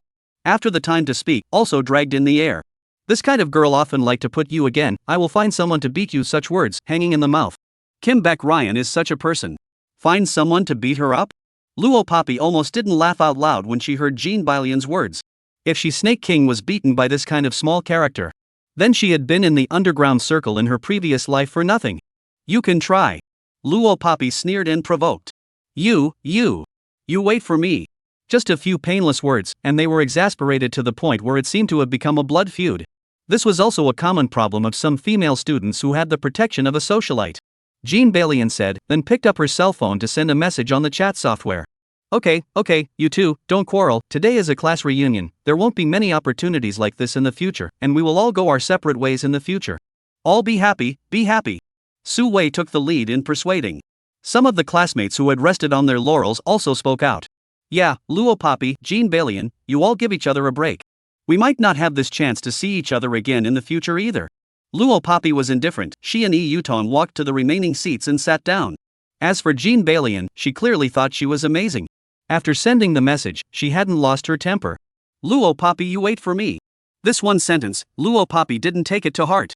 The classmates also thought that she was just talking in anger. The reunion started soon after. During this time, Luo Poppy and Yi Yuton were at the same table, not with Jean Balian. It was a while before it died down. However, halfway through the reunion, Jean Balian suddenly stood up and said happily, "They're here." The words just fell. The door of the box was opened. A group of men with iron bars and steel pipes in their hands rushed in through the door. This group of middle school classmates didn't expect Jean Balian to actually call someone. One by one, they all furrowed their brows. Little Poppy. Yi Yuton pulled the corner of Luo Poppy's coat and was actually startled as well. Seeing this scene, Jean Balian smiled and directly walked towards the group of men who rushed into the box. While walking, she also loudly pointed at Luo Poppy and said, "Brother Wang, it's her, she's the one who bullied me. Aren't you guys gangsters? And have chopped people, you guys clean her up a bit, she's too arrogant." With such a loud voice, Jean Balian just wanted everyone to hear. The few people she called out to were not ordinary punks. Those were the ones who had chopped up people. Who would dare to mess with them? Sure enough, when everyone heard this, their faces changed in fear. Even Yi Yuton tightly grasped Luo Poppy's hand. Little Poppy. The man called Brother Wang by Jean Balian had 3 fingers in plaster and looked very inflexible. He heard Jean Balian's words and screamed, looking over toward Luo Poppy. Who is it who dares to bully our Jean? His words, just said here. The students didn't dare to speak. Just when everyone thought that Luo Poppy would definitely suffer today, this man named Brother Wang suddenly shut up after seeing Luo Poppy. Then, it was as if he had received some sort of fear from his soul. He actually just like this, in front of everyone, towards Luo Poppy, kneeled down. At the same time, he desperately begged for mercy. "My aunt, why are you here? You can spare me. I have not, since then, gone to your house to find things out. Don't cut off my fingers again." That's right, this person called Brother Wang. It was precisely Wang Jianxiang who went to Luo's house some time ago to pick a fight, but was cut off 3 fingers by Luo Poppy. The author has something to say. This is an extra chapter, the word count is almost up to what an extra 2 chapters would be. In addition, I can weekly ask everyone, can brush the end of the chapter watch the video-free 30 minutes of advertising well as the daily text to click on the advertisements. It's just a matter of clicking on the ads in the text every day, just for a little bit of time, and you get 30 minutes free of ads. Then, if the number of ads you help me with reaches 2,500, I'll continue to add more ads. 103 fingers. Wang Jianxiang, who was arrogant just now. In front of everyone, he actually knelt down towards Luo Poppy. In his mouth, he even said some words begging for forgiveness. All of them, by this turn of events, were left with their mouths open. Especially Jean Balian. She could not have imagined this. She thought that the social brother who could teach Luo Poppy a lesson for her. Wang Jianxiang actually toward Luo Poppy kneeled down and apologized? And begged Luo Poppy to stop chopping off his fingers? What was the meaning of these words? Could it be that the other day when Brother Wang had his 3 fingers chopped off was done by Luo Poppy? Jean Balian's eyes widened. Brother Wang. Jean Balian looked like she wanted to beg for confirmation on this point, or perhaps she was unwilling to be put on the spot by Luo Poppy like this. She ran forward in a big way, pointed at Luo Poppy, and said to Wang Jianxiang who was kneeling on the ground, "Brother Wang, have you forgotten what you said? You said that there is nothing on this road that you can't handle. If my sister I am bullied, you must be the first to step in and teach someone a lesson for me. But how do you? How can you kneel down with Luo Poppy? What kind of thing is she? Jean Balian said this, just now. Slap. A loud slap sounded suddenly. Immediately after, a red slap mark was printed backwards on the left side of Jean Balian's face. It was from Wang Jianxiang. Although Wang Jianxiang loved to come in front of a high school little sister like Jean Balian and show off his skills. But that also had to have the life to show off. No one knew that when Luo Poppy's hand rose up and chopped off 3 of his own fingers. The fear in his heart. He guaranteed that if Sure Bishu hadn't been there that day, he would have lost more than just his life. What he lost would not just be 3 fingers, but rather an entire head. It was also for this reason. Since that day, Wang Jianxiang never dared to go to Luo family to collect the debt. Even more so, he didn't dare to go to Luo Poppy to ask for compensation for the chopped fingers. You know. Shut up. Wang Jianxiang nonchalantly yelled at Jean Balian. This action could scare all the middle school students present, once again. Including Yi Yutong, they all looked at Luo Poppy with astonished gazes. This was the first time in their lives that they had encountered this. Jean Balian herself called out to the social gangsters to teach them a lesson, but ended up being slapped by the gangsters herself. What exactly had Luo Poppy done to Wang Jianxiang? Can make Wang Jianxiang afraid of her, afraid to this extent? Little Poppy. Yi Yutong's worry also turned into a cloud of suspicion. She pulled Luo Poppy's hand and just wanted to ask why. The words had yet to be asked. Luo Poppy hadn't answered yet either. A voice that was louder than Yi Yutong's, like a stern ghost, came out shrilly. You actually hit me. What gives you the right to hit me? Just because of that woman. I think you were mesmerized by her and deliberately staged this scene.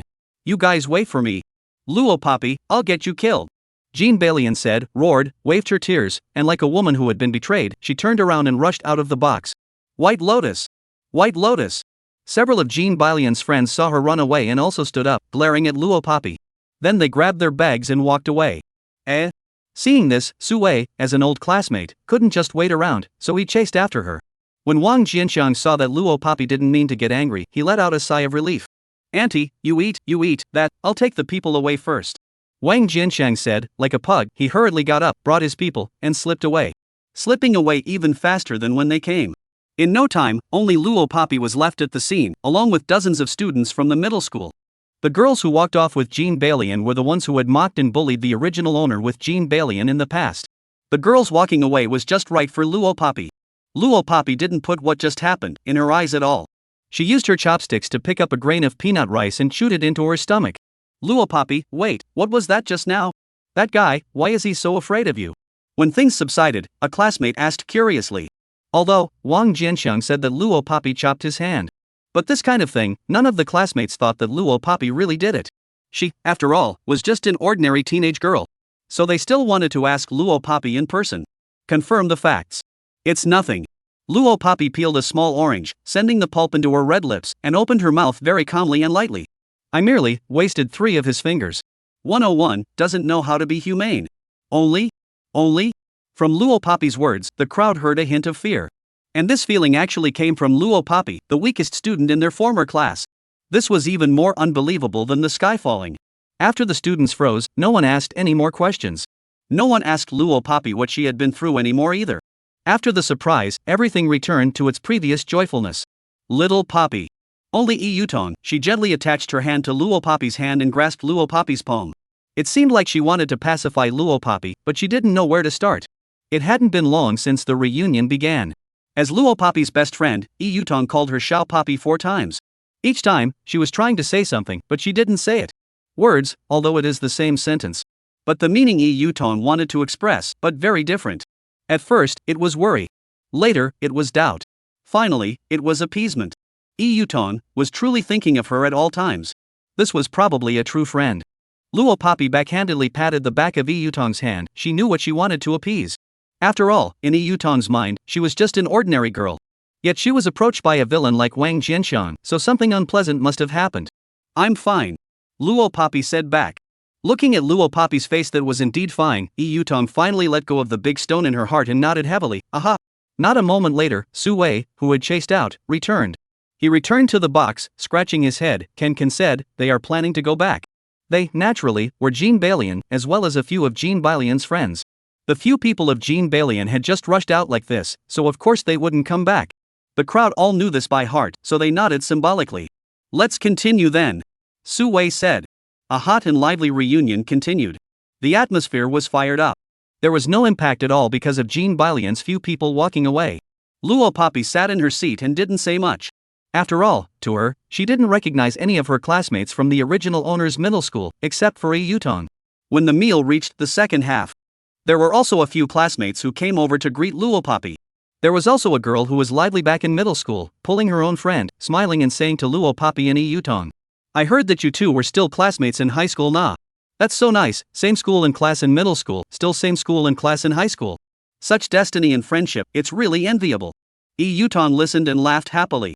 She hugged Luo Poppy as she replied to the girls. "Yeah, and we also agreed to go to the same university together, planning to make our friendship last forever." A very cordial atmosphere. But it was interrupted because of Luo Poppy's suddenly uttered gung-ho words, "Have you?" Yi Yutong, the girl who asked. "Of course. There is, huh, Poppy, you forgot, huh?" Yi Yutong smiled stiffly, then chatted with the girl some more. Only when the girls walked away did Yi Yutong look at Luo Poppy with a look of being bullied by her. "Little Poppy, you're too bad, ugh. Even though we haven't talked about this topic before, you shouldn't tear me down." "Ah, so embarrassing," said the man, covering his face. Luo Poppy tugged at the corner of her mouth. In her previous life, she had grown up in the organization's life and didn't know how to socialize with ordinary people. The organization had trained her on how to kill a person with the quickest and most precise techniques. How to use heavy weapons, light weapons, bombs, demolitions, hacking, poisoning, testing. How to track, counter surveillance. But the organization hadn't taught her how to socialize with ordinary people in a normal way. So she, as yet, can't really respond. 102, singing. Yi Yutong covered her face and swayed her body from side to side, as if she was waiting for something. And Luo Poppy did not let her down. Luo Poppy gently placed her hand on Yi Yutong's shoulder and said, "It's my fault." This was the first time that the King of Killers, the Snake King, had truly apologized to someone. Although Yi Yutong did not know. But she backhandedly hugged Luo Poppy the moment she uttered this sentence. Laughing, she said, all right, I know that little Poppy didn't mean to tear me down, and I don't mean to blame you." Saying that, Yi Yutong also patted Luo Poppy's back with a soothing hand. At this moment, a current called friendship swept through her entire body. Luo Poppy blinked. Immediately afterward, she backhanded and gently hugged Yi Yutong back. This feeling of no betrayal, no killing, and no despair was so good. Except for childhood, before being brought to the organization. In Luo Poppy's hazy memories, there had also been a woman who used such warm hands to gently caress her. She had never experienced such warmth again. Feeling Luo Poppy's sudden backhanded embrace, Yi Yutong froze for a moment. In the next second, she hugged Luo Poppy even harder, never letting go again. Until, a cheerful laughter came from beside her ears. Hey, you two, hugging in public, what's the decency of it? Those who don't know would think that you two females are in love. Bullying us singles. It was a laughter filled with flirtation and no malice. Then, the surrounding students all laughed ha ha ha. Only then did Yi Yutong loosen up with Luo Poppy and muttered an explanation. "There's no such thing. What's wrong with a girl hugging a girl? It's not like two big boys hugging each other. The base is full of love." This was said. The only rotten boy in Luo Poppy Middle School's class who liked to watch all kinds of delayed dramas, Zhou Zikong, heard it. The first to stand out and say, "What's wrong with boys hugging boys? What, girls can hug girls and boys can't hug boys and boys?" Saying that, this boy named Zhou Zikong found a boy beside him and performed a male-to-male hug in public. Oh ho! Roar roar roar! The entire room instantly boiled. The students all made gossiping noises. Luo Poppy was probably the only one who didn't get involved. She wasn't someone who liked to get up in arms herself. The fiery atmosphere was quickly wiped out in the passage of time. Although the atmosphere had passed, some students were still unable to return to their senses for a long time as well. Su Wei, who had gone out to make a phone call, returned to the box and then said to his classmates, "The homeroom teacher of our middle school said that she had something to do and couldn't come, and the English teacher is about to give birth, so I didn't call her today. There are also a few other teachers who can't come because they're not available." When speaking, Su Wei is still a little disappointed. Middle school reunion, the teacher who had been working against his classmates couldn't come. It still felt like something would be missing. However, as the organizer of this reunion, he quickly proposed, "Although the teacher can't come, the reunion will continue. Let's go to KTV as a group to sing later. It's so hard for everyone to come out, and then after high school and college, the future is going their own way. Gatherings are just too rare, what do you all think?" Luo Poppy did not speak. All the classmates around her nodded their heads in favor. Yi Yutong also looked particularly excited. Su Wei breathed a sigh of relief and laughed. Then let's pack up and set off. By the way, later on, a few students from the class next door to the middle school will also come. They said they want to go to KTV with us. After all, it's lively with many people, so I'll give my consent. The classmates of course had no opinion. Just when Luo Poppy followed the crowd, together with Yutong, they came to the big box of the luxurious KTV. When she saw Suwei's mouth, a few students from the next class of the middle school. A person she found most uninteresting was among them. That person was Duanmu Chen. 103, Snake. The original owner was in the same school as Duanmu Chen in middle school at first, or in the same grade. But different classes. So it wasn't strange that Duanmu Chen would appear here. Luo Poppy also didn't really want to ignore him. Little Poppy, let's sit over there. Yutong knew that the current Luo Poppy had no feelings for Duanmu Chen. So she pulled Luo Poppy to sit in the corner away from this side. Aha! Luo Poppy and Yutong sat towards the corner. Not moving a muscle. Not far away. Duanmu Chen naturally saw Luo Poppy. But he didn't come up to greet or apologize like before. Instead, he was in place, not moving.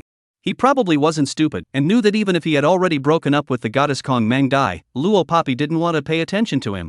And beside Duanmu Chen, he was followed by a boy with a height of 1.82 m, also good looking.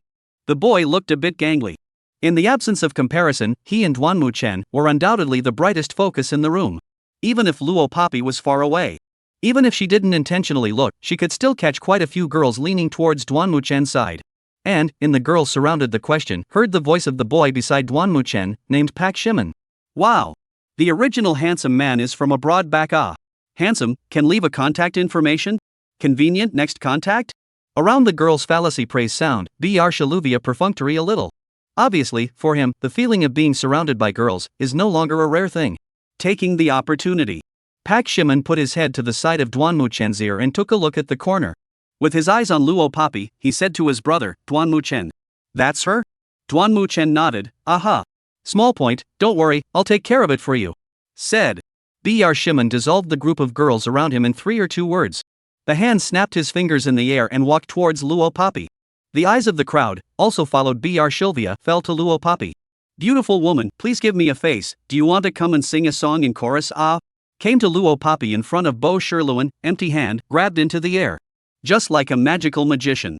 In his hand, a rose appeared. Afterwards, he passed the rose towards Luo Poppy. Wow! Handsome guy actually knows magic. Oh my god, it's amazing. The surrounding praises made Br Shimen narrow his eyes as he clarified. Wrong, this isn't magic, this is a god thief's skill.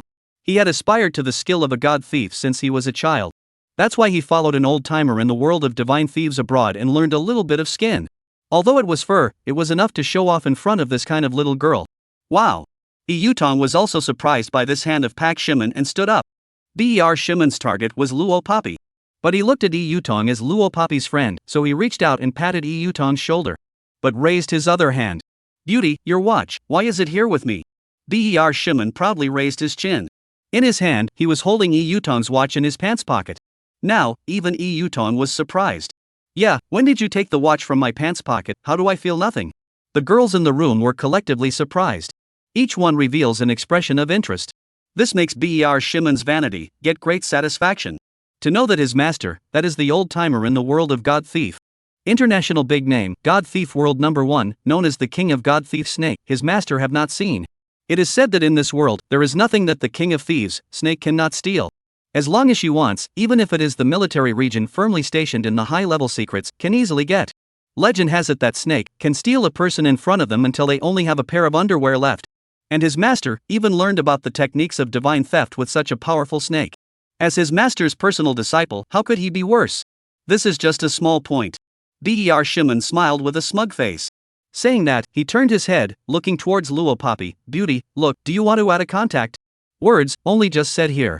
Snort. A very light fabric tearing sound came.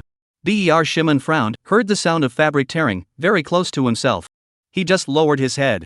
He saw that the clothes and pants that he originally wore on his body, all the accessories on his body, were all gone. Only left, a gray underwear. Didn't wait for Br Shimen to react. Didn't wait for everyone to return to their senses. Just saw, in front of him Luo Poppy, hand backward stretch, while he disappeared clothes, jewelry, all thrown to the table. And in a cold voice, said to him. Your clothes seem to have dropped it.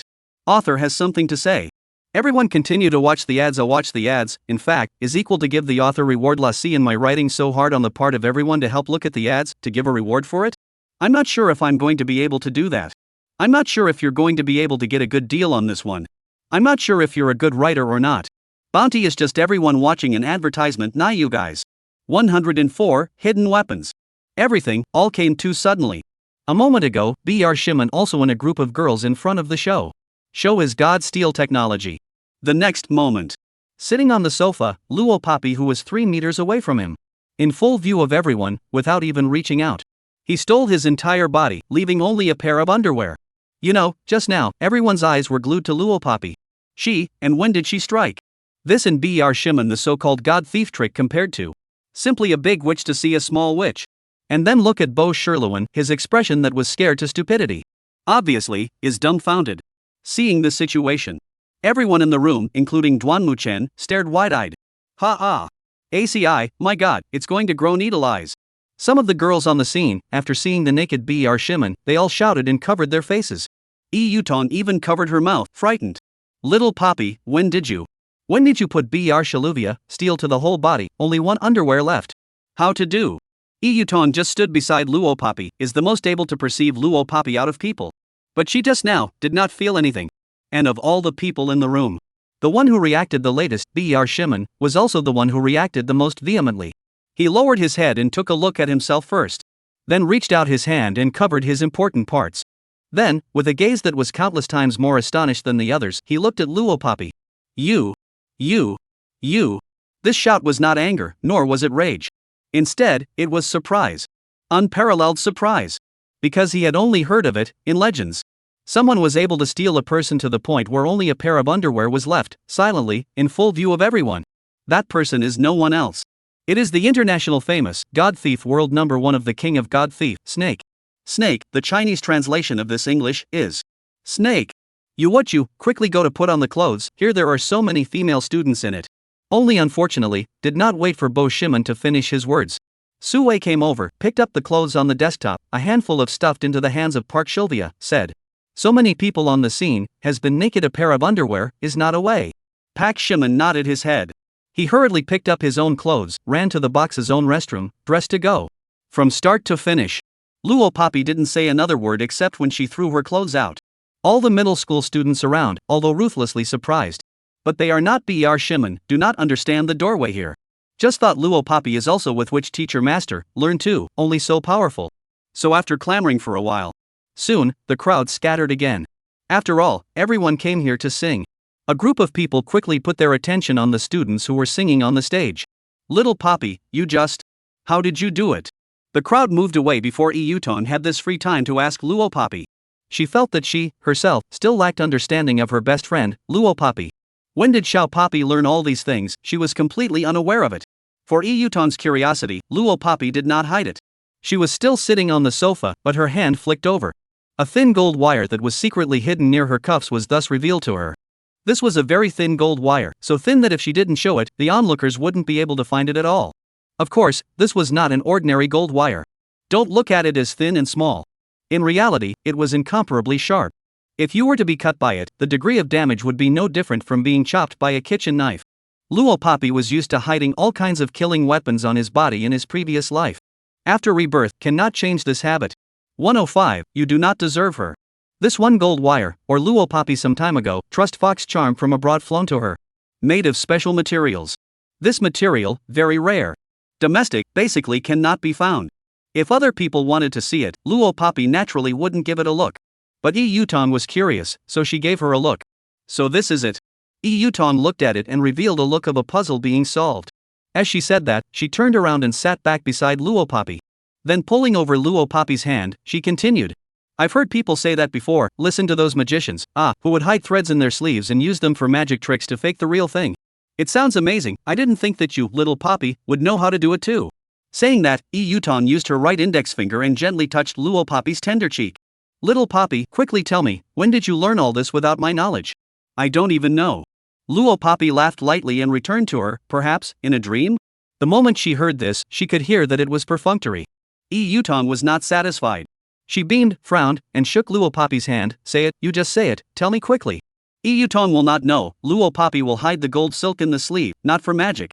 More than that, it is not in Br Shimon the same, simply like to show off in front of the students' showroom. She concealed the gold silk, just to kill. But these, Luo Poppy would not let Yutong know. It's second brother who taught me. Luo Poppy was once again talking nonsense with her eyes open. It was proven that using Luo Chen as a shield, it was very effective. A person like Luo Chen was a very flexible person at first glance. He might have learned these side ways from somewhere. Yutong heard this and immediately made up an image of Luo Chen. It seemed like, indeed, it was like that. Little Poppy, your second brother is awesome. Yutong was convinced of this. Luo Poppy hooked her arc and smiled without saying anything. Waiting for Br Shimon to come out from the bathroom, the students have already finished 3 songs on demand. The time he stayed in the bathroom was a little long, but that was because the clothes were cut and torn. It couldn't be worn. Just now he had someone help him buy a brand new set of clothes to come back and change into them before coming out. That's why it took a little while. The clothes would be torn. It was because just now, Luo Poppy must have used something he couldn't see to silently cut off his clothes. Finally directly draw away the clothes that were cut into several pieces of cloth. But by Shimon did not know, Luo Poppy exactly with what technique to do this. But can put these guess out. Park Shilvia is already considered a very smart person. Luvia, what happened just now? Duan Muchen saw him come out of the restroom and greeted him and asked, how did you get by her? Duan Muchen averted his eyes and continued to ask. In fact, Bo Shimon will go to ask for Luo Poppy's contact information today, all for Duan Muchen. As a Chinese who just returned to China, Bo Shirluan himself is a notorious playboy. What he is best at is how to catch a woman's heart. In the end, today is also to help Duan Muchen, this good brother, chase Luo Poppy. But he didn't expect something like this to happen. Nothing. Pak Shimon take the thumb, gently wiped a handful of lips. Eyes but looked at the distant Luo Poppy, half a step did not move away. That gaze, like looking at an idol that has been worshipped for many years. The gaze was gleaming. But Br Shimon snapped his fingers, withdrew his gaze, and looked at his brother. What? Duan Muchen was still agonizing over how to chase Luo Poppy next. Just heard, Bo Shirluan advised himself this way, you still don't chase her, you can't chase her. Duan Muchen froze, never thought, today to help himself to chase Luo Poppy's good brother, at first still full of confidence, now suddenly said such words. Why? Br Shimon thought for a moment, said a very solid words, because I found that you do not deserve her. 106, Uncle looking for her. Park Shaluvia in the end is a boy, speak without the girl's delicate and forward looking. What he thought in his heart is this, also directly said out. Just pity Duan Muchen. Being called out by his own good brother to say this, no one's expression will not look good. Duan Muchen's face, all of a sudden, became ugly. Like being splashed with an feces head on, smelly and evil. In the end, it was Br Shimon who added words that made Duan Muchen's face slightly better. Brother, my words are not directed at you, I'm like this, also not worthy of awe. Although Bo Shimon was still skeptical about whether Luo Poppy was the god thief realm's old ancestor. After all, he hadn't dealt with that godly thief ancestor either. Only his master had been in contact with that old ancestor. Therefore, Pak Shimon intended to privately go and ask his master. God-stealing world, in addition to the king of God-stealing snake. Whether there is someone else can do, under the eyes of the people, will people all up and down to steal only one underwear left? If not, then I'm afraid that she is the oldest ancestor of their God-stealing world. This class reunion, except for the golden white lotus stirring things up in the middle of the day. It could be said that it was organized perfectly. In the end, under the organization of the class cadre from his middle school days, classmate Su Wei.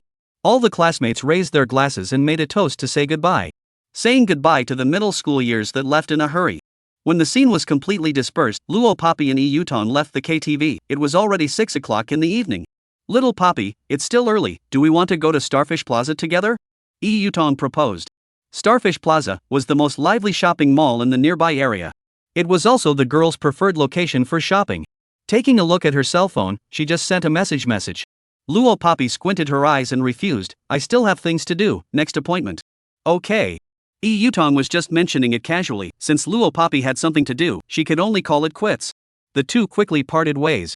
Luo Poppy first went back home and changed the casual clothes on her body. Changing into that set of tight black leather jacket and leather pants. Obviously, this outfit, for Luo Poppy, was more suitable for action than casual clothes. Leaving the room until walking downstairs. Luo Poppy didn't see anyone in the house either. Second brother Luo Chen couldn't be bothered, he must have gone out to find his little friends to play with. Big brother had a job, and was definitely still at work at this hour. Sure, Bishu and Luo Guodong were also very busy recently. The two were not only busy working. Because of the previous sponsorship from the Zhang boss, the small company that was originally considered bankrupt had funds and also began to turn over. Both sides were busy together, so of course they didn't have any free time. As for Lu, he is not her family, his business, with her what to do. Luo Poppy no longer think more. Ba. She had only just stepped out of the Luo family's front door when a beautiful small sedan drove up to the door. Luo Poppy didn't need to guess and saw at a glance that this car was the BMW 7 Series of the eldest uncle's family. The license plate number, too, was consistent. The car window rolled down, revealed the eldest uncle Luo Guobin's ordinary face. Since that day in the woods encountered the gold medal killers of the siege, Luo Poppy took out more than 24 killers. Luo Guobin promised to keep it a secret. The two have not seen for a long time. The usual eldest uncle, Luo Guobin, was a busy man.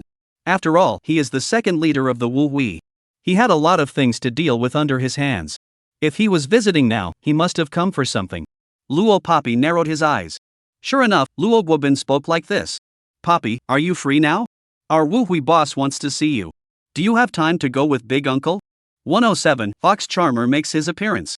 Although Luo Guobin promised not to tell the Luo family about the last time Luo Poppy killed 24 assassins in one breath, but did not say that he would not tell others, such as the boss of the Wu Hui. Luo Poppy raised her eyes and didn't get angry. She just reached out her hand and shook her cell phone, answering, sorry, I have a date tonight. Luo Guobin nodded, alright.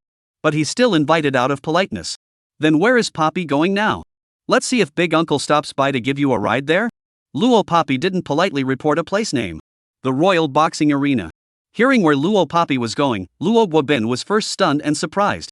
Poppy, what are you going there for? But for Luo Guobin, more than that, it was a surprise.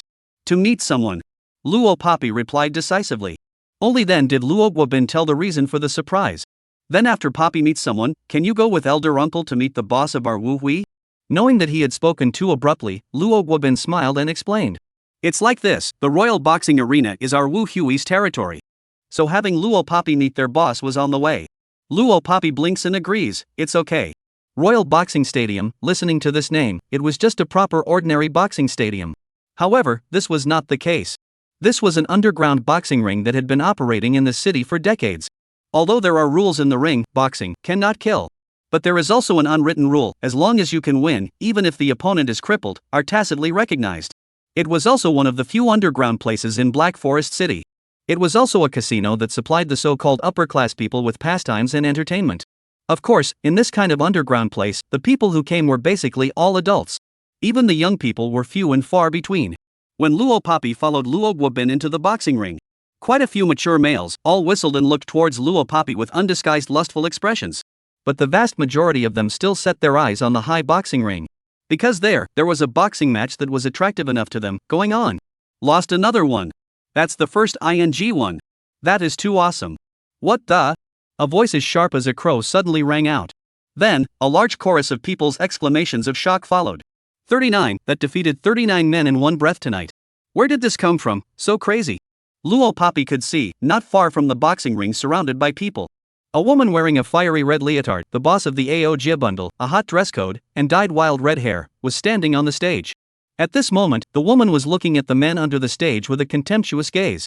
Then, she hooked her hand towards the men, revealing a seductive smile like that of a fox. When many men saw this scene, they couldn't help but spurt nosebleeds.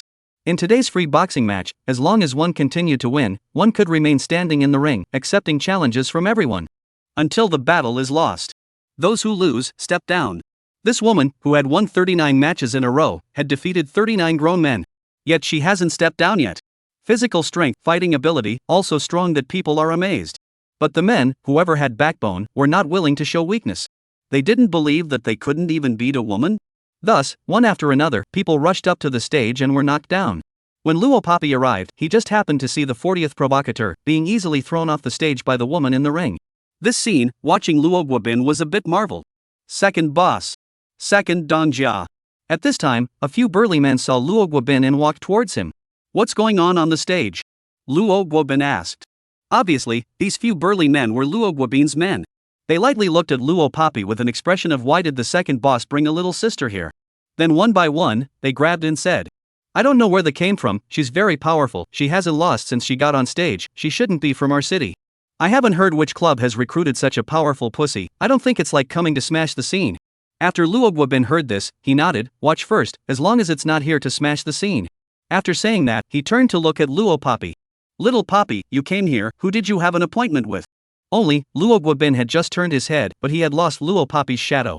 Looking around, but steeply saw. Above that high boxing ring, in addition to the woman wearing a fiery red leotard. In front, there was also another figure. That was Luo Poppy. Luo Guobin, as well as the several henchmen beside him, all widened their eyes. Looked that way. On the boxing ring, Luo Poppy, who had just gotten into the ring, hooked out a smirk-like arc. She raised her leg without any intention of waiting. With a sweeping kick, she directly kicked at the opposite woman's abdomen. This kick was too fast, so fast that even someone with the woman's strength had no way but to defend. The woman's pupils shrunk. She raised her hand, intending to defend. Luo Poppy, however, without any warning, withdrew her leg straight away. That kick was just a false kick. At the same time, taking advantage of the woman's defensive posture, Luo Poppy's foot stepped on the ground, and her entire body, in a 360 position, leapt into the air. This leap, her hand on the way to support the woman's shoulder, gently borrowing strength. She actually leaped 2 meters high, jumped over the woman's head, and came behind the woman. This move happened in the blink of an eye. The woman simply could not react in time. When the woman returned to her senses, she realized that she had been deceived. She was about to raise her hand and turn around in defense. Behind her, at the location of her spine bone, there was a sudden chill.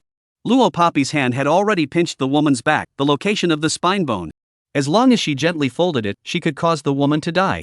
However, Luo Poppy withdrew her hand, hugged her chest, and flirted softly. You're still as good a liar as before. The woman was stunned when she heard Luo Poppy's words. Immediately afterward, she used 100,000 surprised eyes to survey Luo Poppy for a round. Tentatively, she uttered, snake. That's right, this woman with an enchanting figure who had won 40 whole matches in the ring was precisely Luo Poppy's henchman in her previous life, Fox Charm. 108, Dialogue. The more powerful and strong people fought against each other, the more they were able to separate the winners from the losers in the shortest possible time. At least in the world of killers, this is the case. The duel between Luo Poppy and Fox Charm, Luo Poppy only used 3 seconds. Strike, countermove, and victory. This was the battle between a top killer and a top killer. But unfortunately, the crowd under the ring, including Luo Guobin and the men beside him, didn't know the identities of Luo Poppy and Fox Charm. They could only see the sparring match between the two, which ended before it even started. Second boss, she. One of Luo Guobin's men let out a surprised exclamation. What's wrong with that little sister? It actually defeated that woman in one go. That woman just won 40 consecutive matches in the ring. Second boss, where did you find such a terrifying little sister? Several of his men stared with glazed eyes and stretched their necks to question Luo Guobin. Not long ago, they were very confused. What was wrong with their second boss today, actually bringing such a small little sister to such an occasion? But now, they seemed to know the reason. Even though they had already seen Luo Poppy's strength. But seeing that scene just now, Luo Guobin still heaved a deep breath. He replied, she's my niece. The boxing ring. Luo Poppy and Fox Meizu's simple conversation could only be heard by the two of them themselves. Luo Poppy nodded under Fox Charm's tentative and suspicious gaze. Well, speak off stage. With that, she turned around and got out of the ring. Fox Charm, who had won 40 consecutive matches in the ring, hooked the corner of her mouth with great interest, revealing an evil smile like a fox. It also followed Luo Poppy's footsteps and got out of the ring. They're not fighting anymore? Why did they go down? Beauty, continue. Seeing this, the crowd surrounding the boxing ring waved their hands, wanting to keep Luo Poppy and Fox Charm. But the two figures flashed. In just that blink of an eye, they disappeared. The speed was so fast that people were dazzled, and there was not even a chance to stay. Outside the Royal Boxing Arena, a light rain fell at some point. The drizzle beat the ground very wet. Standing at the entrance of the boxing ring, one could also feel the air revealing a slight coolness. The dark alleyway entrance that the lights couldn't illuminate. Luo Poppy and Fox Charm looked at each other. No one opened their mouths to say the first word. After a long period of silence, in the end, it was Fox Charm who spoke out first. Snake, what the hell is this? As she spoke, she looked at Luo Poppy from top to bottom. There was an accident. Luo Poppy reached out, gently stroked through the long hair hanging over her shoulders, and pursed her red lips. Then, it was what you saw. Luo Poppy didn't explicitly say that she was reborn. But in accordance with Fox Mimic's high IQ, it only took her a few hints and a combination of the actual situation for Fox Mimic to understand. Sure enough. After hearing this, Fox Charm immediately understood what she meant. Seeing Fox Charm raised that wild and untamed red hair, she smiled and flirted, tisk. I didn't expect that our famous killer Snake King would actually be reduced to this point now. It's really rare. Pavilion Master, speaking of which, this is the first time I've seen you learn such a good lesson, TSK, it looks like you really do have a few schoolgirl looks. Saying that, Fox Charm once again looked Luo Poppy up and down. Thinking back to the once Snake King. That was someone who could be both enchanting and ruthless, both serpentine and merciless. Where and now this look of a well-behaved schoolgirl, stained. 109, send money to come. The Fox Charm's way of speaking has always been like this. Even in front of her most admired Pavilion Master. It wouldn't change either. Luo Poppy had long since gotten used to Fox Phantom's eccentric way of speaking. She hooked her lips and replied with a smile, so you're envious now? Asked with nonchalant flair. Which of the killers who had experienced 9 deaths on the road were not envious of the lives of ordinary people? But, once you step into the dark abyss, how easy is it to leave? Even in the underground circle. In order to get rid of that kind of life, some people are willing to leave everything behind, wanting to be an ordinary person again. Even if what they ended up paying for it was their lives. Fox Mistress froze, then smiled evilly, turned around, and raised her wild red hair. Envious, huh? Fox Mistress asked herself softly, her gaze looking into the distance. There was a road that had been poured over by a light rain, and a hazy fragrance of fragrant grass filled the surroundings. Everywhere, it was filled with the flavor of freedom. That was the eternal pursuit of those of them who were killers. Perhaps. Fox Mistress gave a smile. No longer continuing this dreary topic. Thinking about the original purpose of this place. Fox Phantom fished out a bank card from her coat and handed it to Luo Poppy. Pavilion Master, this is $1 billion, sent over for you. Luo Poppy reached out and naturally took the bank card handed over by Fox Phantom. Hard work. She said. Willing to serve Pavilion Master. Fox Charm smiled evilly at Luo Poppy. Fox Charm understood. Luo Poppy had managed to get this hard-won life with great difficulty, and in a short period of time, she definitely wouldn't return to the underground world with herself. So she didn't say a word about this matter. Instead, she broke the mold and opened her mouth to Luo Poppy. Pavilion Master, if you see that I came all the way here from abroad, you have to give me a vacation, right? These half-joking words. Although Fox Charm was Luo Poppy's subordinate. But in a sense, Fox Charm also belonged to a free body. On weekdays, where Fox Charm went or took a vacation never needed to be reported to her. But Luo Poppy still obeyed her words and gently hooked her lips, of course. While the two were talking, Luo Guobin also brought people out. Perceiving that there were people around, Luo Poppy and Fox Charm both very silently closed their mouths and no longer continued to discuss the topic just now. Poppy, who is this? Luo Guobin walked over and looked at Fox Mimic and asked. In the eldest uncle's gaze, there were still a few moments of admiration. Obviously, just now in the boxing ring, Fox Meizu's strength was there for everyone to see. Friend. Luo Poppy answered very quickly. Oh, so it's Poppy's friend. Luo Guobin nodded with a smile. The few henchmen following Luo Guobin's side all used crazy probing eyes, constantly looking back and forth at Luo Poppy and Fox Charm. This. Hello Poppy's friend, I'm Luo Poppy's eldest uncle, may I ask you? What's the name? Luo Guobin asked amiably. Who may? The Fox Charm casually said a fake name. This fake name, on the contrary, was a bit similar to her code name. Those who were in their line of work, it was naturally easy to report things like fake names. Luo Poppy had done this kind of thing in her previous life no less than Fox Charm. Her curved eyebrows were slightly raised upwards. She heard Luo Guobin continue to ask. Who may the name is very nice. I wonder where little miss who may learn to be so skilled. Naturally, what he was talking about was Fox Charm's outstanding performance in the boxing ring just now. People in the business of assassins could face death at any time. So when asked questions, unless necessary information, as well as the premise of the mission. In their daily lives, they rarely lie. Not for any other reason. If one day they are unfortunate to die, will not be so pitiful that even the words hidden in the heart are too late to tell others. The Fox Charm habitually has to tell truthfully, it's killing s. 110, Luo Poppy's insight. It is learned in the killer organization. Fox Phantom behind this sentence has not yet said. Luo Poppy interrupted her and took the lead, she joined the army. For words, directly interrupting what Fox Mim was about to say. It also explained the reason why Fox Mim had good hands. Although all of this was a lie. It was all Luo Poppy's own fabrication. Because Fox Charm hadn't joined the army at all. But Luo Guobin really believed it. So that's how it is, I really can't see that little Miss Who May has such experience at such a young age. The few men beside Luo Guobin were also convinced. Being given a different look by Luo Poppy, Fox Charm quickly understood. It turned out that the Pavilion Master didn't want to expose his identity. With a bewitching smile, the Fox Charm was silent. It seemed to be sensing the awkwardness of the atmosphere. Luo Guobin laughed and said, Poppy do you think you want to bring your friend to sit at Elder Uncle's place? Elder Uncle's office is just inside. It was an invitation. Luo Guobin had a purpose in inviting Luo Papi and Fox Charm together to his office. Furthermore, eldest uncle Luo Guobin was also an adult. He was also someone who had weathered the storm and would categorically not propose such an invitation without a purpose. Luo Papi wasn't stupid and could hear the meaning in his eldest uncle's words at once. It's okay. But she directly agreed. Little Miss Who May, then you. Luo Guobin saw that Luo Papi had agreed and put his gaze on Fox Mistress. Lead the way. Fox Meizu raised a handful of fiery red hair. The pavilion master had agreed, so she naturally agreed. Thus, Luo Guobin led the way. Luo Papi and Fox Charm followed behind, heading towards Luo Guobin's office. Luo Guobin's office was at the innermost part of the royal boxing arena. Along the way, naturally, they had to pass by the royal boxing ring's boxing ring. Fight, fight. Hit him. Beat him down hard. Hurry up. Luo Papi passed by once more and could still hear the boisterous cheers of the crowd under the ring. She raised her eyes. Following Luo Guobin's footsteps, she headed for his office. The large room situated in the far corner of the royal boxing ring was Luo Guobin's office. From the outside, the walls of the office, all separated by a white wall. A thick wall. It was evident that the soundproofing effect was very good. Luo Guobin brought Luo Papi and the two of them into the office, turned on the lights, and poured a cup of water for the two of them.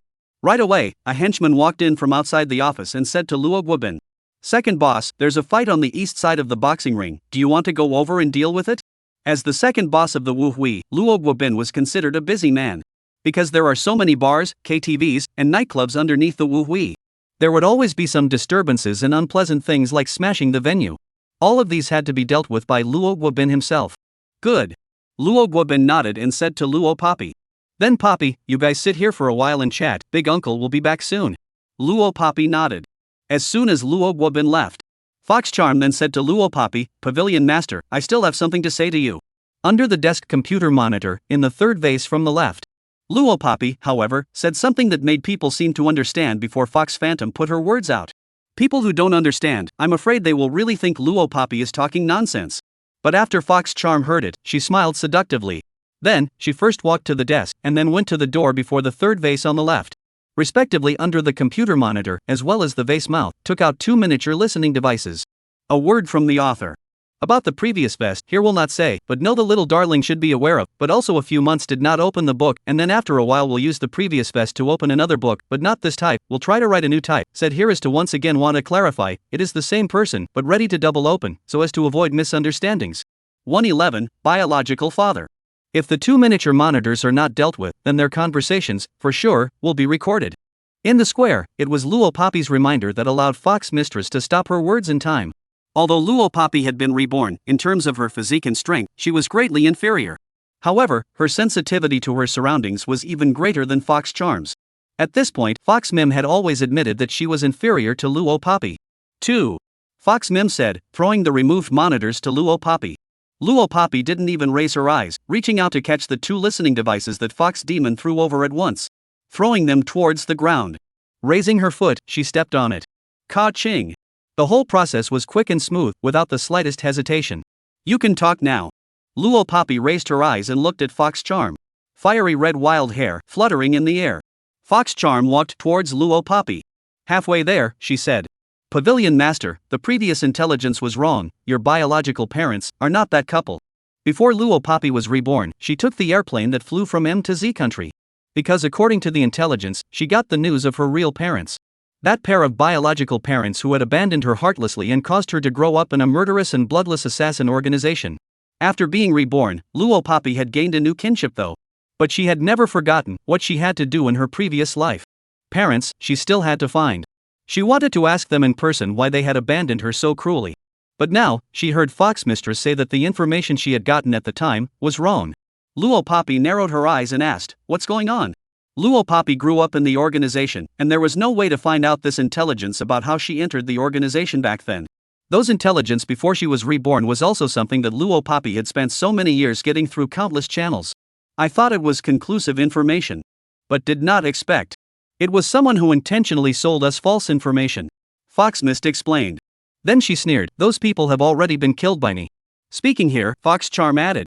However, Pavilion Master, before finishing off that group of people, I got the true clues from their mouths. Following the clues, I found the person who sold you into the organization back then. Fox Mistress revealed a big grin and continued. I followed the clues and have found your real biological parents. This was definitely another surprise. As Foxmeister said this, he immediately took out a piece of information from his arms and handed it to Luo Papi. Pavilion Master, your real parents' information is all on it. Luo Papi hadn't thought about the fact that the information had been wrong some time ago, and in such a short period of time, Fox Mim had gotten accurate information for herself. Looking at her expression, she seemed to be 2 points more excited than herself. Luo Papi knew and could understand Fox Mimic's state of mind at this moment. Most people like them were orphans. Growing up without a father or mother, they were captured by the organization to train to become a cold-blooded killer. Now that she had found her biological parents, then it wasn't far away from Fox Charm finding her own family. Aha! Luo Papi nodded and took the information given by Foxmeister. Between them, they never said thank you. This information must be true, because I personally did go 2 days ago. I don't know if it's a coincidence or not, Pavilion Master, your biological parents are also from Black Forest City. Fox Phantom spoke from the sidelines as Luo Papi opened the information. While she was speaking, Luo Papi had already opened this information. It also saw the full information about her biological parents, including name, age, identity, residential address. However, when she saw a familiar name that suddenly appeared in her father's column, Luo Papi's pupils, however, slightly shrunk. Her real father, surprisingly, was right there with her, and he was 112, looking for the door. Pavilion Master? Seeing Luo Papi with this reaction, Fox Mist raised an eyebrow. Smart as she was, Fox Meizu quickly guessed the reason. Pavilion Master has already met his biological parents before? Luo Papi's lowered eyes gently scanned around the information and nodded, yes. Her biological mother, she hadn't seen. But her biological father, she had indeed had a glimpse of him. But at that time, she did not know that he was her biological father. So it turned out that going around in circles, the person she was looking for was so close to her. Snap! The shoulder was gently tapped. The warmth of the palm came from the shoulder. Luo Papi glanced sideways and saw that Fox Charm had faded away from her previous charm and was looking at herself with calm eyes. Her hand resting on her shoulder. There was no need for any words. No need for any explanation. Just one action, one expression. Luo Papi was able to receive Fox Charm's relief. Those in their line of work had a much stronger mental capacity than the average person. Luo Papi quickly slowed down. Nothing is wrong. Luo Papi gently hooked her lips and said to Fox Charm, this is something to be happy about, isn't it? Having met her own biological father without her knowledge. This was indeed a thing to be happy about. But for whatever reason, she had to ask him herself why he had abandoned her so cruelly back then. Fox Mist nodded her head. She knew deep down that if one day she too learned about her real parents, her reaction would not be any better than Luo Papi's. Then is Pavilion Master going to meet him now? Fox Meizu asked. Yes. Luo Papi nodded. As she spoke, Luo Papi's figure turned, took that information, and headed outside Luo Guobin's office. Luo Guobin just happened to have finished handling things and came in from outside. Seeing Luo Papi walk out of the office, he froze. What's up, Papi Pop? Is this going back? There's something. Luo Papi said. Then do you want elder brother to send you? Luo Guobin volunteered. No need. This time, Luo Papi didn't agree. Good, then Papi remember to come and play next time. What kind of great uncle would call out to his niece to come and play at an underground place? Luo Guobin's words were very obvious. Obviously this time, he didn't have time to bring Luo Papi to meet the boss of their Wu club. The intention was to invite Luo Papi to come back next time. Luo Papi didn't refuse either. Then again, she had wanted to meet the boss of the Wu Hui herself. It was just that there was something more important than that right now. She was going to find her real father. Separating from Fox Charm at the entrance of the boxing ring, Luo Papi took a taxi and went straight to the Ring Mountain Villa area. The Ring Mountain Villa area was the most famous villa cluster near the urban area of Black Forest City. It was also located in the best section of Black Forest City, near the city center. The house prices here were also the highest in the entire city, and a square foot could be sold for an astronomical price of $30,000. A suite would cost at least $8, $9, $10 million when you do the math. Ordinary people want to buy a house here, do not even think about it. Luo Papi got out of the car, looking for the address written on the information, after passing by a few villa buildings, finally stopping at the westernmost one. From the appearance, the exterior of this villa was dyed with a layer of gorgeous gilded color. The villa was also indeed gorgeous, just the gate alone was 3 to 4 meters high. From a distance, it was like a luxurious ancient castle. Luo Papi stood at the door and waited, not rushing to knock on the door. About 10 minutes later, the gate opened on its own. From inside came out a middle-aged man wearing military camouflage uniforms, with a country face and a decent appearance. He was the special forces captain that Luo Papi had met in the jungle shooting competition when he participated in military training. Deng Jigua. 113, let the child go home. At this moment, Deng Jigua was wearing a camouflage suit that was an everyday military uniform, holding a garbage bag in his hand as he walked towards the door. His outfit was the most common camouflage uniform, which was sold online. You can buy a whole lot of them just by online shopping. Some males who loved the military and fantasized about becoming a great soldier would wear this kind of clothes on a daily basis. Therefore, it was not strange to be dressed like this. It was just worn on Deng Jigua's body. Because he was a soldier himself, he was more able to release the potential charm that the clothes brought. Luo Papi didn't make a sound. She watched as Deng Jigua threw the garbage bag into the trash can at the entrance, and then was about to walk towards the main door. Only just turned around on the spot. Deng Jigua stopped in his tracks, and his afterglow landed on her body. Are you the little sister from the other night? Deng Jigua froze and walked this way. Although he had been staying in the army on weekdays and often went on missions. However, his impression of Luo Papi was particularly deep. That day when the students were in military training, he led the team into the woods with the mindset of having fun with the students, but he didn't expect to encounter a good seedling that was rare to come across in 100 years. It was still a little girl. But his earlier invitation was rejected. Although he left Luo Papi's contact information, Deng Jigua didn't hold much hope that she would be able to find her way to the door. When he saw Luo Papi today, Deng Jigua's head was stunned, and he was hard to react for half a day. Can I go in and have a seat? Luo Papi asked. In superfluous words, she didn't say anything. Of course. Deng Jigua smiled, leading Luo Papi into the house. A few relatives have come to the house, don't be formal, go sit on the sofa for a while, I'll go make you a cup of tea. Deng Jigua said, heading towards the kitchen. Luo Papi really saw several people in the villa's large living room. There were old and young. It looked like they were adults with children, relatives who had come to visit Deng Jigua's home. She wasn't restrained and walked straight over, sitting on the sofa under the suspicious eyes of several of Deng Jigua's relatives. Subsequently, did not say a word. These few relatives sized her up front and back, inside and out. But no one had any intention of striking up a conversation with Luo Papi. After all, to them, Luo Papi was just a stranger. Luo Papi naturally didn't care. Because to her, they were likewise strangers. She came here for one purpose, to ask Deng Jigua for clarification. Having given birth to her back then, why did he abandon her so heartlessly? Wait, if Deng Jigua told her. Even if it was just a sentence that he abandoned her back then just because he didn't want her as a child. She would have killed him. Without mercy. Auntie Nah, you have to persuade Jigua later, this wife has been gone for more than 10 years, the child has not been found back, but also misses his wife, looking for the child. If I say, the child can go home, she has long gone home, more than 10 years, it should be put down. Luo Papi has not yet thought about how to mention the mouth with Deng Jigua later, a middle-aged woman's voice rang beside his ear. Only to see. A middle-aged woman sitting on the sofa was speaking to an old woman with gray hair. The middle-aged woman's hand also gently patted the back of the old lady's hand. Hey! This old lady wiped her wrinkled face and let out a sigh.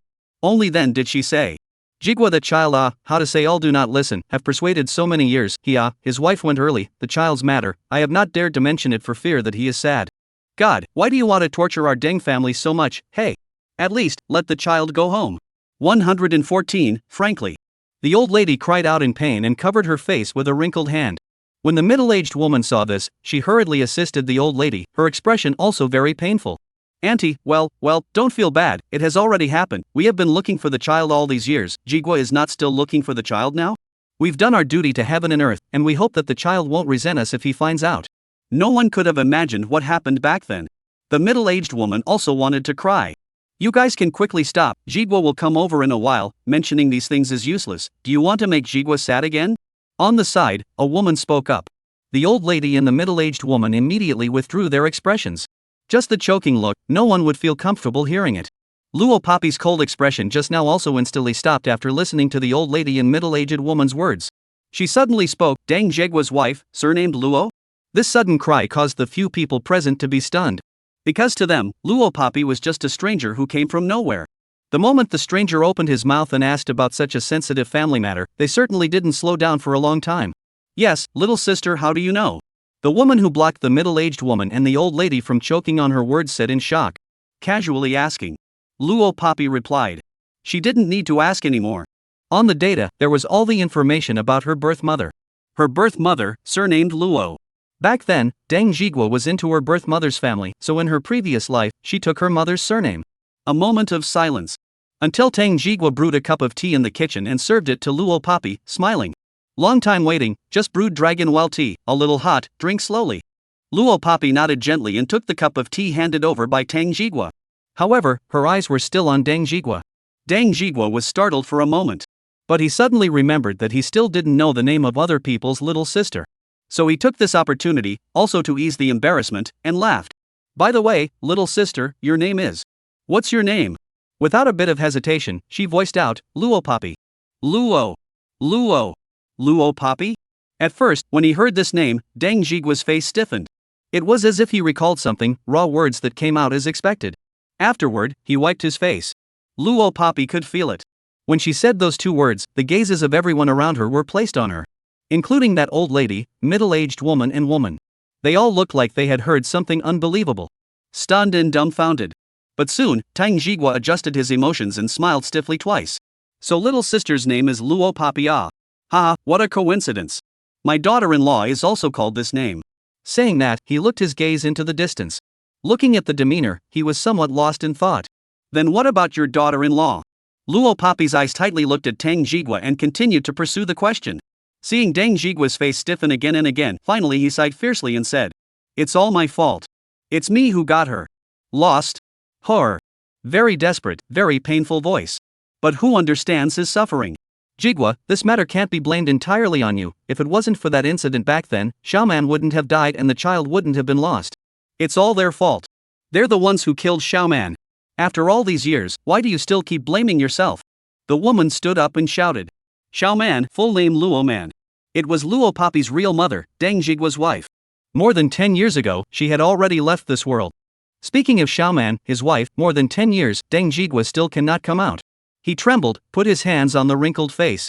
Muttered, Xiaoman. It's me who caused Xiaoman ah. Seeing Dang Jigwa, who had suddenly fallen into a meltdown, the woman turned her head toward Luo Papi and said fiercely. Little sister, it is said that the scars of other people's families are not qualified for outsiders to mention. Who are you? Exactly which family's girl is it, so unintelligent? The woman had a fierce look on her face. The old lady and the middle-aged woman, in unison, also turned their hateful gazes towards Luo Papi. Luo Papi, who was stared at by the three people, her red lips moved slightly. She opened her mouth unhurriedly in front of several people and confessed. I am. 115, past events. I'm a student of the Black Forest 2nd Advanced Academy, and I came here today to look for him. Luo Papi said, pointing her finger at Dang Jigwa. For a moment just now, she wanted to confess everything to Dang Jigwa. Tell him that she was his lost daughter for over 10 years. But she didn't say it. Because until she heard the truth, she had always held a grudge against her biological parents for her own sake. Before coming, Luo Papi had fantasized about the opening line countless times. Had also imagined. As long as her real parents, said a year was, deliberately do not want her such words. She, the Snake King, would kill them with her own hands. Without hesitation. But she didn't think that she had abandoned her parents. Mother, has passed away for more than 10 years. Father, looking for her for more than 10 years. More than 10 years, living all day long in the grief of losing his wife and daughter. This family, at the moment she left, has been broken. This truth was so different from everything she had imagined. As the king of assassins, when she traveled on a mission, she was able to raise her hand and kill without any humanity. But as an ordinary person, she did not know how to face Dang Jigwa after admitting herself. He was the one who left me contact information and wanted to invite me to join his team. Luo Papi added. Her words caused the woman, the middle-aged woman, and the old lady to close the corners of their eyes. They all knew that Dang Jigwa wouldn't somehow bring someone else's girl towards his home. And it was, indeed, true. It was Jigwa himself who invited them to the house. The woman's tone eased up quite a bit. Obviously.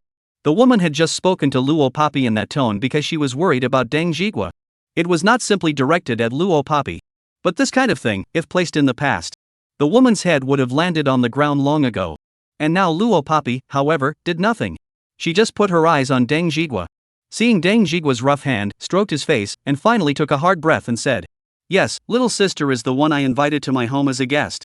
Hearing this, the few people sitting on the sofa once again looked at Luo Papi.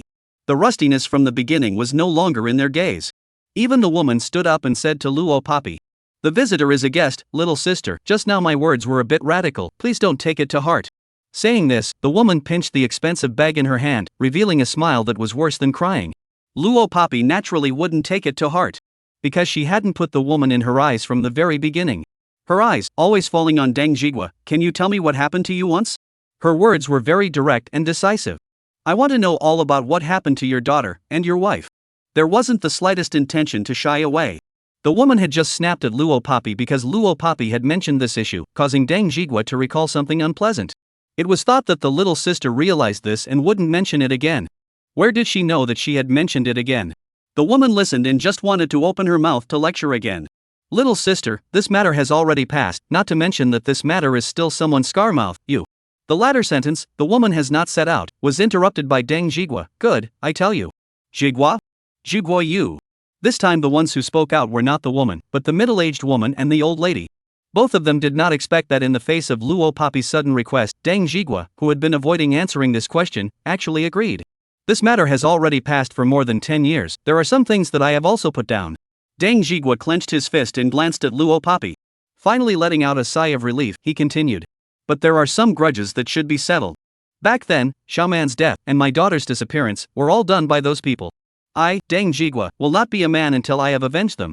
Luo Papi knew that Deng Jigwa's next words were the real topic. Sure enough, she just raised her eyes. She heard Deng Jigwa then speak out, slowly telling of those long-abandoned past. Back then. 116, that old thing. Deng Jigwa was born in a military family, the roots of all generations. He and his wife, Luo Man, were introduced by their families and met on a blind date. Blind date is in the spirit of both have not yet found a suitable person, only agreed to meet about. Thought that even if the two became, but also just a partnership for a day relationship. But I didn't expect to see this, both of them fell in love at first sight with each other. A very cliched and ordinary opening. It should have been a beautiful story. And it was. The two quickly fell in love, got married, had a child, and eventually gave birth to the fruit of their love. That child was Luo Papi, who was a young child in her previous life. When he gave birth to Luo Papi, Deng Jigwa was already 30 years old. Although he wasn't considered old enough to have a child, he was surprisingly affectionate towards his daughter. At that time, Xiaoman hugged the child every day, and couldn't even give an outsider a hug. Deng Jigwa looked like he was recalling the once upon a time in Maine, and as he spoke, a smile hung at the corner of his mouth. He truly loved his wife and child. Luo Papi was like a bystander, listening to him continue. That child, is also obedient, didn't cry or make trouble when he was first born. Even the nurses in the hospital said that they had never seen such a well-behaved baby. I was thinking at the time, although she is a girl, but in the future may be able to inherit my mantle, to be a female soldier for the country and the people. But Deng Jigwa would never have dreamed. His daughter, in the end, did not become a female soldier. Instead, she became an assassin that everyone was afraid of. Becoming the strongest person at the peak of the world's pyramid. Luo Papi lowered her eyes. Continuing to listen to Deng Jigwa recount the first half of his life, later, as an ordinary special forces soldier, Deng Jigwa rose up in his career. Those years. With his team members, he apprehended countless important domestic fugitives and punished countless vandals who did wrong. He also kicked the nests of many saboteurs and captured the heads. He also grew into an outstanding special forces captain. But he never expected it. When he kicked out the lair of a saboteur named Invincible Gang and managed to catch the leader of the Invincible Gang, Li Mang. Li Mang was actually the younger brother of the head of an international underground organization. The leader of that underground organization blamed him for his brother's death. He invited the world's third-ranked assassin to kill his wife and take away his children. Closing his eyes, Deng Jigwa's voice, when he spoke, turned shaky. More than 10 years, I can never forget that day, my Xiaoman, she fell in a pool of blood wearing a white dress. Her eyes were wide open, she died without resting in peace now. Toward the end, Deng Jigwa's voice was already hoarse. This one special captain with excellent qualities would also show this kind of expression when mentioning the past that he didn't want to recall. Alright, Jigwa, stop it. The old lady was also brought to tears by Deng Jigwa's words. But she could only comfort him in this way. If Xiaoman were alive in heaven and saw you in this state, she would not be at ease. She is a kind girl, she wouldn't want you to fight those people. Those people. You can't fight them either. Everyone knew that back then, that incident, Luo Man died from the killer. The girls also wanted to take revenge. Avenge Luo Man. But they simply can't fight others. Why? Because the person who killed Luo Man is the world's third-ranked assassin. And that international underground organization. How can they compete with him? That's just like hitting a stone with an egg. The atmosphere, all of a sudden condensed. Deng Jigwa also covered his face and remained silent. Just when the atmosphere was frozen to the extreme. An icy cold female voice rang out abruptly. The one who killed your wife, but the third-ranked killer in the world today, Assassin Silver that old thing? 117, success rate, 100%. No one more than Luo Papi understanding of the international underground world. There is no one more familiar than Luo Papi on the world killer list of those perverts. Since she was able to step on the heads of that group of people and stand at the #1 position in the world's assassin ranking, it proved that she, Snake King, was more ruthless and poisonous than those old things. You have to know that the ranking of the international killer ranking is completely different from the grade rankings that students take in their school exams. School grade examination rankings, first and second place, a difference of 1 or 2 points, academic performance is not comparable. But the ranking of the international killer list, even if there is a difference of 1, the difference in strength is also a world of difference. Luo Papi's words were just asked. Deng Jigua, who was still dead calm. At this moment, he raised his head at once and asked in shock. How do you know? And, Luo Papi also called the world's third-ranked killer. Old thing? This name that sounded like she was even more powerful than other people's killers. What was going on? If Luo Papi hadn't met her at the military training base in the first place, confirming that she was just a female student, Tang Jigua was on the verge of doubting her identity. It took me more than 10 whole years to investigate the matter of the assassin who killed my wife being the third assassin in the assassin rankings, silver. How do you know it all? Deng Jigua asked in surprise. Not only Deng Jigua. The old lady, the middle-aged woman, and the woman, the few people present, all turned their questioning gazes towards Luo Papi. Their eyes were filled with astonishment. Being questioned, Luo Papi didn't panic nor did she feel unruffled. She didn't answer Deng Jigua's question, but continued to ask very calmly. Tell me, who is the leader of that underground organization? What she was asking was the identity of Li Mang's own brother, as well as his underground organization. Because without Li Mang's brother's retaliation, the world's third-ranked assassin wouldn't have laid hands on Luo Man. Mentioning this, Deng Jigua's face had a slight change. He was looked at by Luo Papi and didn't make a sound for a long time. Only in the end did he clench his teeth and said, I've been investigating for more than 10 years, but I couldn't find out the specific identity of that person. I only know that he's Li Mang's own brother, and he's the head of a certain international underground organization. This was the main reason why Tang Jigua hadn't taken any revenge action so far. He didn't even know who the person he wanted to take revenge on was. I had started my investigation from Li Mang's chain of relations, but that trail was broken more than 10 years ago, he said. That person has trained a group of people to do the secrecy work for him, and all information about his profile has been put under a layer of shackles. If you want to get his information, you'll have to find a world-class hacker to do this favor in order to do so. After speaking, Tang Jigua added, I intend to spend a lot of money to hire the world's top hackers to investigate all of that person's identities. It is said that the success rate is only 10%. But even if there's only a 1% chance, I'm going to try. Being able to tell so many secrets to Luo Papi, an outsider. Because Luo Papi's name, which was exactly the same as his daughter's, was one reason. Of course, more. It was that Deng Jigua had already, in his heart, taken Luo Papi as the embodiment of his daughter. Luo Papi's every move was exactly the same as what he had once fantasized that his daughter would look like when she grew up. This was the main reason. There's no need to be so troublesome. Luo Papi suddenly spoke. She didn't wait for Deng Jigua to speak before she spoke again. All his information, I'll check for you, success rate, 100%. 118, I'll come pick her up and take her home. As soon as these words came out, everyone fiercely placed their gazes on Luo Papi. In their heads, there was only one thought. She's not a world-class hacker, she's checking for Deng Jigua? Also, 100% success rate? People's world-class hackers only reported a success rate of 10%. She, a little sister of the second higher college who was studying at the higher school, actually said that the success rate was 100%. Was she teasing them? Even if they thought so in their hearts. But Deng Jigua's Deng family or Luo Man's Luo family. None of them were the type of people who liked to be aggressive. Especially the old lady. When she heard Luo Papi's words, she immediately said to her, Good child, we appreciate your feelings, but this matter involves a great deal, you're just a child. We can't let you get into danger for us. The woman and the middle-aged woman agreed. Tang Jigua hesitated for a moment and nodded his head as well. Little sister, this matter has nothing to do with you anyways, not to mention that it will implicate you. So you'd better forget about it. It was one thing to not believe that Luo Papi had the strength to do so. Of course it was more than that, not wanting Luo Papi, an outsider, to be implicated in it. Otherwise they wouldn't have peace of mind for the rest of their lives. Luo Papi, who had been persuaded a few times, really didn't say anything back. It wasn't a compromise, but she, the Snake King, never allowed outsiders to intervene in her affairs. Even if Tang Jigua was her real father in her previous life, it was still the same. She just didn't want to bother with them anymore.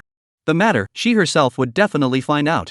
Glancing at the clock in the villa's living room, the old lady took a look at the dark sky outside and said to Luo Papi, It's almost 10 o'clock, little sister, where is your home? I'll have Jigwa drive you back. After the reunion ended, it was already 6 o'clock in the evening. Luo Papi also went back to her home on the way and went to the boxing ring before coming here. In the blink of an eye, it was 10 in the evening. Luo Papi hadn't opened her mouth yet. Ding dong ding dong. Outside the door, the sound of 2 doorbells being pressed suddenly rang. Deng Jigwa had just put on a jacket and was planning to go to the parking garage to pull the car out and send Luo Papi home. Then he was attracted by the doorbell ringing. He hurriedly went to open the door first. May I ask? Which one is it? The words had just fallen. Within Deng Jigwa's field of vision, a long-bodied man appeared. The man's features had just the right contours, with a quite handsome nose and a pair of starry eyes, as well as those thin lips, as if they were made in heaven. Gangly and handsome. Even someone like Deng Jigwa, who never looked at people's appearance, straightened his eyes. You are? Lu Jia's handsome face, which was as if it had come out of a cartoon, didn't even linger on Deng Jigwa.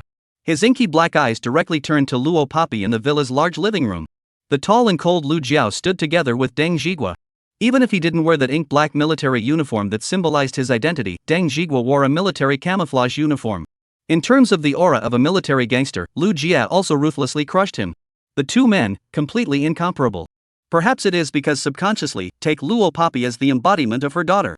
Seeing Lu Jiao put his gaze on Luo Papi, Deng Jigwa's eyebrows slightly knitted. It was as if the gaze of an old father. He asked again, may I ask, who are you?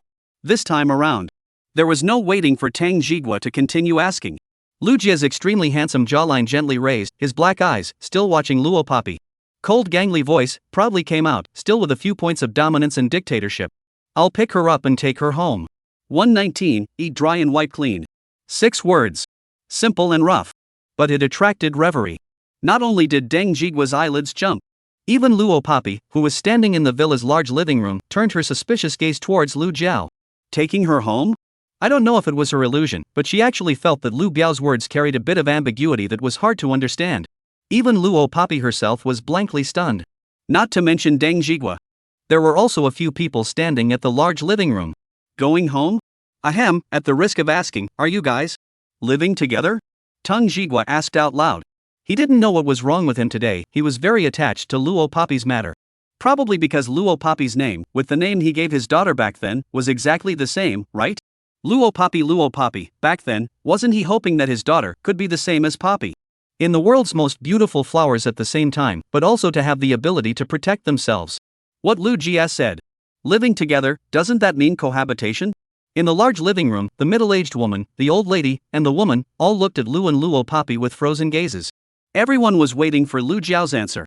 All around, there was silence. By the ear, only the sound of the clock ticking away remained. Luo Papi did not know what to say. She stood quietly in the distance. Until, a magnetic word from the thin lips of the land gently issued. A magnetic, mellow male voice. Even if it was just a simple response, it was enough to move people. Luo Papi had never encountered such a thing before. Her red lips pursed and she stood in place like this. Deng Jigwa also stiffened his face.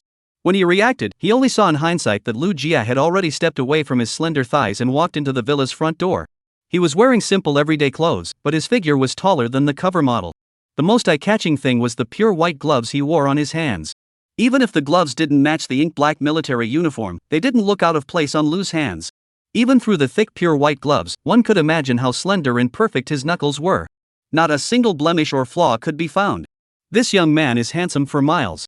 Even the old lady, who had lived most of her life and had seen through the world, couldn't help but mutter softly. The Lu Jiao in front of him, however, the moment he arrived in front of Luo Papi, he used his left hand to remove the glove on his right hand without hesitation. Subsequently, he grabbed her hand with his right hand and walked towards the door. The movements were crisp and clear, as if he had already done this move countless times in his fantasies. Little sister, I, then, won't send you off, huh? When Deng Jigwa saw Luo Papi being pulled away by Lu Jia, the words he had wanted to offer as a send-off also got stuck in his throat. He only uttered this sentence. What you said last time, I've agreed, next time contact. Before being pulled away, Luo Papi turned back and left a word for Deng Jigwa. This sentence meant that the last military training, she had accepted all of Deng Jigwa's invitations to her. Good, good. Deng Jigwa hurriedly agreed. Just after agreeing, Luo Papi was taken away by Lu Jia. At this time, Deng Jigwa was afraid that he wouldn't even dream of it. The one who was taken away was indeed his own daughter. When Deng Jigwa realized this, he went to Lu Jiao to ask for a statement. His daughter had already been eaten by others. Of course, that was a long time later. 120 from the in-laws of the affirmation. Luo Poppy's front foot had just left Dang Ji country's door. The moment after, she tried to take back the hand that was grabbed by Lu Jia. This retraction, not confiscated. His grip was deathly tight. Luo Poppy paused for a moment. Just now, she didn't know what was wrong with her. When he held her hand, he actually didn't hide or flash. Until now, Luo Poppy only realized that this posture is too ambiguous. Then the sentence he said, "I came to take her home," even more ambiguous. She pursed her red lips. Although he was the leader of the Red Flame Legion, even in her previous life, she didn't dare to easily provoke him. But this was Country Z. Can he still take her, can't he? Thinking of this, Luo Poppy stabilized her feet and exerted her wrist and arm together. Like a calm flash flood erupting all of a sudden, she violently drew her hand back. Even after being reborn, Luo Poppy's physical strength was not comparable to her previous life, but she jerked her hand back. The force was still not small. Or perhaps it was because Lu Jiao didn't intend to hold her all the time, and after she jerked her hand back, she didn't make any effort. The hand that was held in Lu Jiao's palm was just drawn back by her. "Thanks a lot, I can go home by myself." After Luo Poppy pulled her hand back, she said to Lu Jiao in a very rusty tone. The meaning of the words, very obvious. Thanking him for coming over to pick her up, but she didn't need it. Lu Jiao's star-like cold shining black eyes, under the light of the moon, appeared deep and cold. His handsome face, along with the moonlight, slowly moved to Luo Poppy. In the end, he didn't say anything. Lu Jia, this person, although he didn't say much, but he was very dangerous. Luo Poppy was very clear about this, so she didn't want to get involved with him in any way. However, she didn't see it. Lu Jiao, who didn't say anything, sized up that pair of deep, dark, cold eyes onto her body for a moment. The evasive gaze carried a kind of possessiveness that was unique to prey. Returning to the Luo family. It was rare that all four members of the Luo family were present, except for Luo Poppy. Bishu and Luo Guodong were sitting on chairs in the living room. Luo Feng and Luo Chun were standing on the side. Seeing Luo Poppy walk through the door of the house, the four of them swiped their gazes towards her. "Poppy, it's almost 11 o'clock, why are you just coming home?" Bishu was wearing an emerald green pajamas, her upper and lower eyelids were fighting, but when she saw Luo Poppy, she still stood up the first time and rushed forward with concern. "Didn't Dad say that you, a girl, have to come home early except when you're with your brother? I have to be home by 9:30, where did you go today? Come back so late? And you didn't answer the phone? Do you know how worried Mom and Dad are about you?" Luo Guodong stood up, his tone somewhat impulsive. The Luo family didn't discipline their children much on weekdays. Especially for Luo Feng and Luo Chen, as long as they were home by 12 o'clock at night. The requirements for Luo Poppy were slightly stricter than her two older brothers. It was required to come home at 9:30. Of course, if Luo Poppy was with her older brother, it would be fine to go home a little later. The main reason for setting such a rule was that it was too dangerous for a girl to be alone outside at night. Plus, today's Luo Poppy couldn't even get through on the phone. Bishu and Luo Guodong were certainly worried. The four of them waited from just now until now. Luo Poppy blinked, then remembered her cell phone, which she had put on mute when she entered Dangji country. The call, it should have been from that time. Sorry, it won't happen next time. Luo Poppy showed weakness in front of her parents. She knew that Bishu and Luo Guodong were worried about her. There was a reason for what happened today, and she did come home late. But this feeling of having someone at home to worry about was really good. Alright, it's good for the child to come home, next time Poppy Pop will definitely not. Seeing her husband angry, Bishu walked over and persuaded. Poppy definitely didn't do it on purpose, but luckily, today there is Xiaojiao. If it wasn't for Xiao knowing where Poppy went, we still don't know how to find the child back home. 121, Blood Jade. Luo Guodong listened to his wife's words and his emotions eased quite a bit. After all, he is a parent, the child is not at home, the phone is still not working, and he does not know where the child has gone. It is normal to be afraid and worried, thinking that the child has had some kind of accident. Luo Guodong hurriedly thanked Lu Jian. Xiaojian, I'm really thankful for you today, he said. If it wasn't for you, we wouldn't have known how to get Poppy home. If you say that before, Luo Guodong saw that Lu Jian was handsome and had a good feeling about him. Then now, Luo Guodong was itching for him to become his child. After all, there were not many children who were so handsome and tall, and who also understood things. If such a child could become his future son-in-law. Just ask, who wouldn't like it? That's right, Xiaojiao, stay at my house for a few more days during this period, don't leave. There are many houses in the house, feel free to stay as many days as you like. Following Luo Guodong, Bishu also politely said towards Lu Jiao. The two of them looked like they wanted to raise Lu Jian as their own son. In the face of the two people. Although Lu Jian did not say anything, but the handsome face, up and down afloat. Nodded his head. Sort of agreed. Caught. Luo Chen, who was being taunted as his own son, shrugged his shoulders. A face of displeasure. Big brother Luo Feng, however, was a gentle person, as if he was a healing beautiful man in a comic. He smiled very gently and didn't express any dissatisfaction. Poppy, it's almost 11 o'clock, go upstairs, wash up and go to bed. Luo Feng just gently looked at Luo Poppy and said softly. Aha! Luo Poppy nodded her head. The afterglow gently glanced at Lu Zhen, and only then did she go upstairs. After returning to her room, Luo Poppy took the bank card that Fox Mistress had given her and casually threw it on the desk. In this bank card, $1 billion was stored. But this money was nothing to Luo Poppy. $1 billion was just a month's living expenses in her previous life. So just very casually, threw it on the desk. Lying on the bed, Luo Poppy only from the pocket of the jacket touched out a piece of appearance, seems to be blood-stained red blood-colored jade. This is the blood jade. Or it could be said that it was the culprit that led to her rebirth. That day at school, she jumped down the stairs just to catch this blood jade. That day at school, the blood jade didn't know what had happened to it, and the entire piece of jade had taken on a black and ugly appearance. Now, Luo Poppy had cleaned it and revealed its original appearance. It was a piece of jade that was transparent like blood, very beautiful. But as Luo Poppy looked at its appearance, she didn't find anything unique other than beauty. After fumbling with it for a long time, it didn't activate any unknown buttons. Nor did it know how it had caused her to be reborn. There was also Lu Jie. He should have come to the Luo family for the sake of it. Lying on the bed with the fluorescent light above her head, Luo Poppy stretched out her 5 white, oniony fingers and gently played with it. Knock knock knock. Until the door to the room was knocked on from outside, Shirbishu's voice came in through the door. Poppy, it's late, time to turn off the lights and go to bed. Only then did Luo Poppy collect the blood jade. Afterward, she picked up a comb from the bedside table and without even lifting her eyes, she threw the comb towards the light switch button. Splat! The light switch button, which had been hit by the comb, fell downwards, and the fluorescent lights overhead went out. A very convenient lazy person's way of turning off the lights. Luo Poppy stopped thinking about it and turned on her side to sleep. 122, for you. Early the next morning, Luo Poppy had just finished her morning walk when she received an invitation to meet with Deng Zhigua. The two arranged to meet at a coffee shop. When Luo Poppy arrived, Deng Zhigua was already waiting there. Seeing Luo Poppy come, Deng Zhigua asked, coffee or? A cup of plain water. Luo Poppy obediently sat down across the table. Please bring another cup of plain water, thank you. After Deng Zhigua finished speaking to the waiter, he looked at Luo Poppy. Thinking about what he said to Luo Poppy yesterday, he still had some regrets. After all, those were his own past events. Saying it to someone else's little sister, plainly letting the little sister sulk for herself. It was himself who was ill-considered. Deng Zhigua said. Don't worry about what happened yesterday, it's all in the past. It's just that I can't let go of myself, and I always feel that the child is still alive in the world. Deng Zhigua paused and revealed a smile that was worse than crying. Cough, don't mention it, today I called my little sister over, I want to ask you, are you really willing to join us? Luo Poppy had no expression, yes. That's good, little sister, usually play less cell phone, don't be nearsighted, wait until you are old enough to join the military physical examination. All your physical qualities must be up to standard, when you join the army, I will transfer you to my team.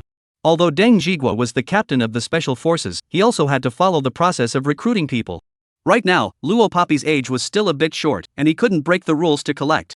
Luo Poppy listened, only occasionally not saying anything unnecessary. She agreed to Deng Zhigua because he was her biological father in her previous life.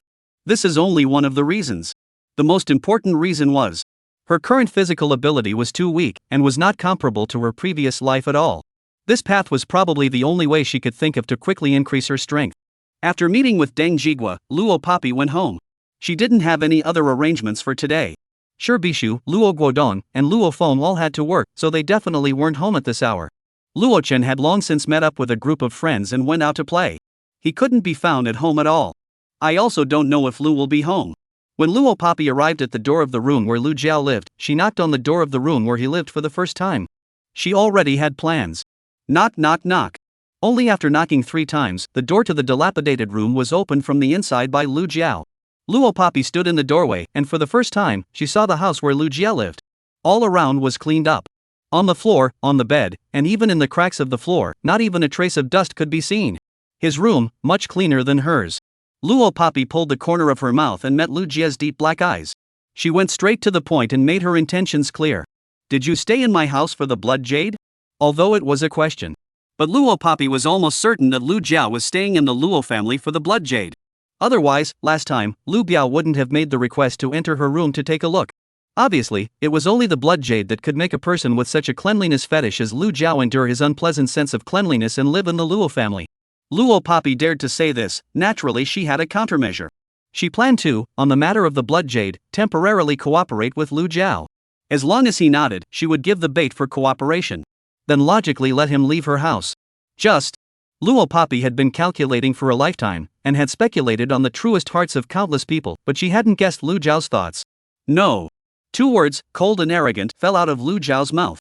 His voice was still mellow and nice. No? Not for the blood jade? Luo Poppy didn't have time to think about it. Just heard Lu Jiao's voice, once again sounded. He only gave a 2-word answer. For you. For you. Over. Good night. 123, the boss of the Wu Club. Luo Poppy was stunned. She didn't expect that Lu Jia would actually say this. For her? Coming to the Luo family for her? Naturally, Luo Poppy didn't think Lu Biao would lie. Because with his status, there was no need for that. However, Luo Poppy didn't believe in that Lu Jia liked her and came to the Luo family argument. Could it be because he found out that she is the Snake King? Thinking of this, Luo Poppy couldn't help but shake her head in her heart. If she didn't say anything, there was no place to look into this matter of her being reborn for no reason. Although Lu Jia was the leader of the Red Flame Legion, she hadn't dealt with him in her previous life. He wasn't as likely to recognize her identity. Then could it really be because he liked her? Luo Poppy didn't even know what answer to make for a moment. When she returned to her senses, she had already returned to her room. Not even a single word was left for Lu Jiao. She directly ignored Lu Jian mercilessly. Standing at Lu Jian's point of view, he could clearly see Luo Poppy's back as she returned to the house without saying a word. Seeing this, Lu Jia hooked out a handsome and gangly arc. Handsome and gangly, with a bit of possessiveness. In his worldview, if you want something, you will definitely get it. If you can't get it, you can rob it. If he can't get it, he'll kill all of them, and it'll be his. Therefore, he looked at Luo Poppy with a winning ease in his eyes. His people can't escape. Luo Poppy didn't know what Lu Jia was thinking.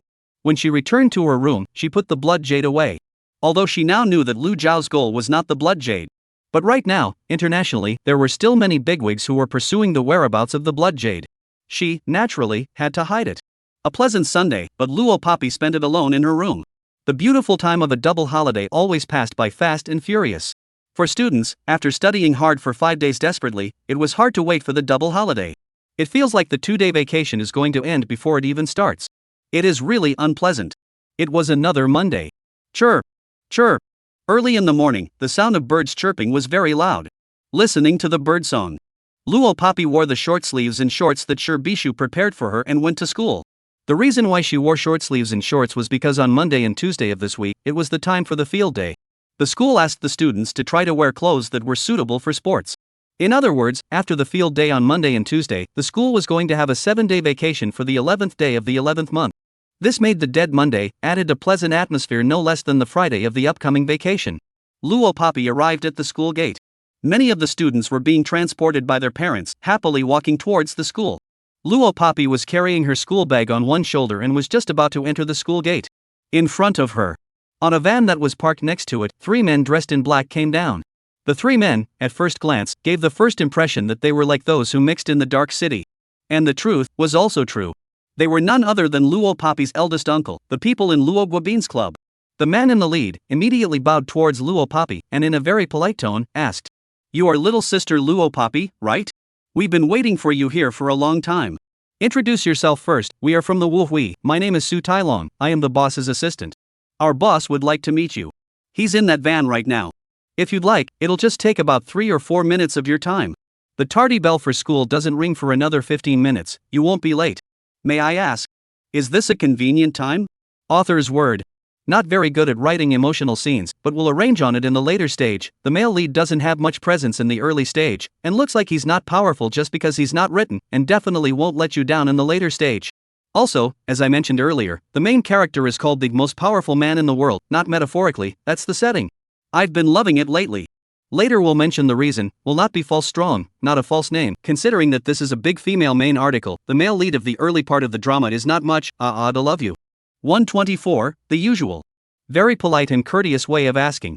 I'm sure, Su Tailong has also heard about Luo Poppy's lone person, decapitating 24 gold medal killers from Luo Guobin's mouth. And Luo Poppy herself. If it wasn't for that day when she suddenly learned about her biological parents, Luo Papi herself had planned to meet up with the boss of the Wu Hui. Su Tielon's appearance had just happened. Luo Papi's red lips pursed. It didn't matter that this was the main entrance of the school. It didn't matter that the students walking through the doors looked at her with strange eyes. She hooked her lips, lead the way. Su Tailong hurriedly bent down and led Luo Papi to the most conspicuous van. The boss is waiting for you in the van. Saying this, Su Tailong pulled open the door of the van. Luo Papi stepped on one foot and easily got into the van. The door was closed by Su Tailong. The small store next to the school entrance. Duan Muchen bought a cup of hot soy milk and just came out of the store. He just happened to see Luo Papi being taken to the car by a group of underground force-like people. Could it be kidnapping? Hijacking? He was shocked and just wanted to go forward to see the situation. But due to fear, the steps under his feet didn't dare to take a step. It should be fine, right? After all, Luo Papi has become so powerful now? Duan Muchen thought this in his heart. Just really stood in place, not daring to do anything. In the van. Luo Papi had just gotten into the car when she saw a middle-aged man with a very menacing appearance, sitting across from her. There were only two people in the van. One was Luo Papi. The other was this middle-aged man with a fierce appearance. There was no need to guess to know. He was the boss of the Wu Club, Wu Yuan.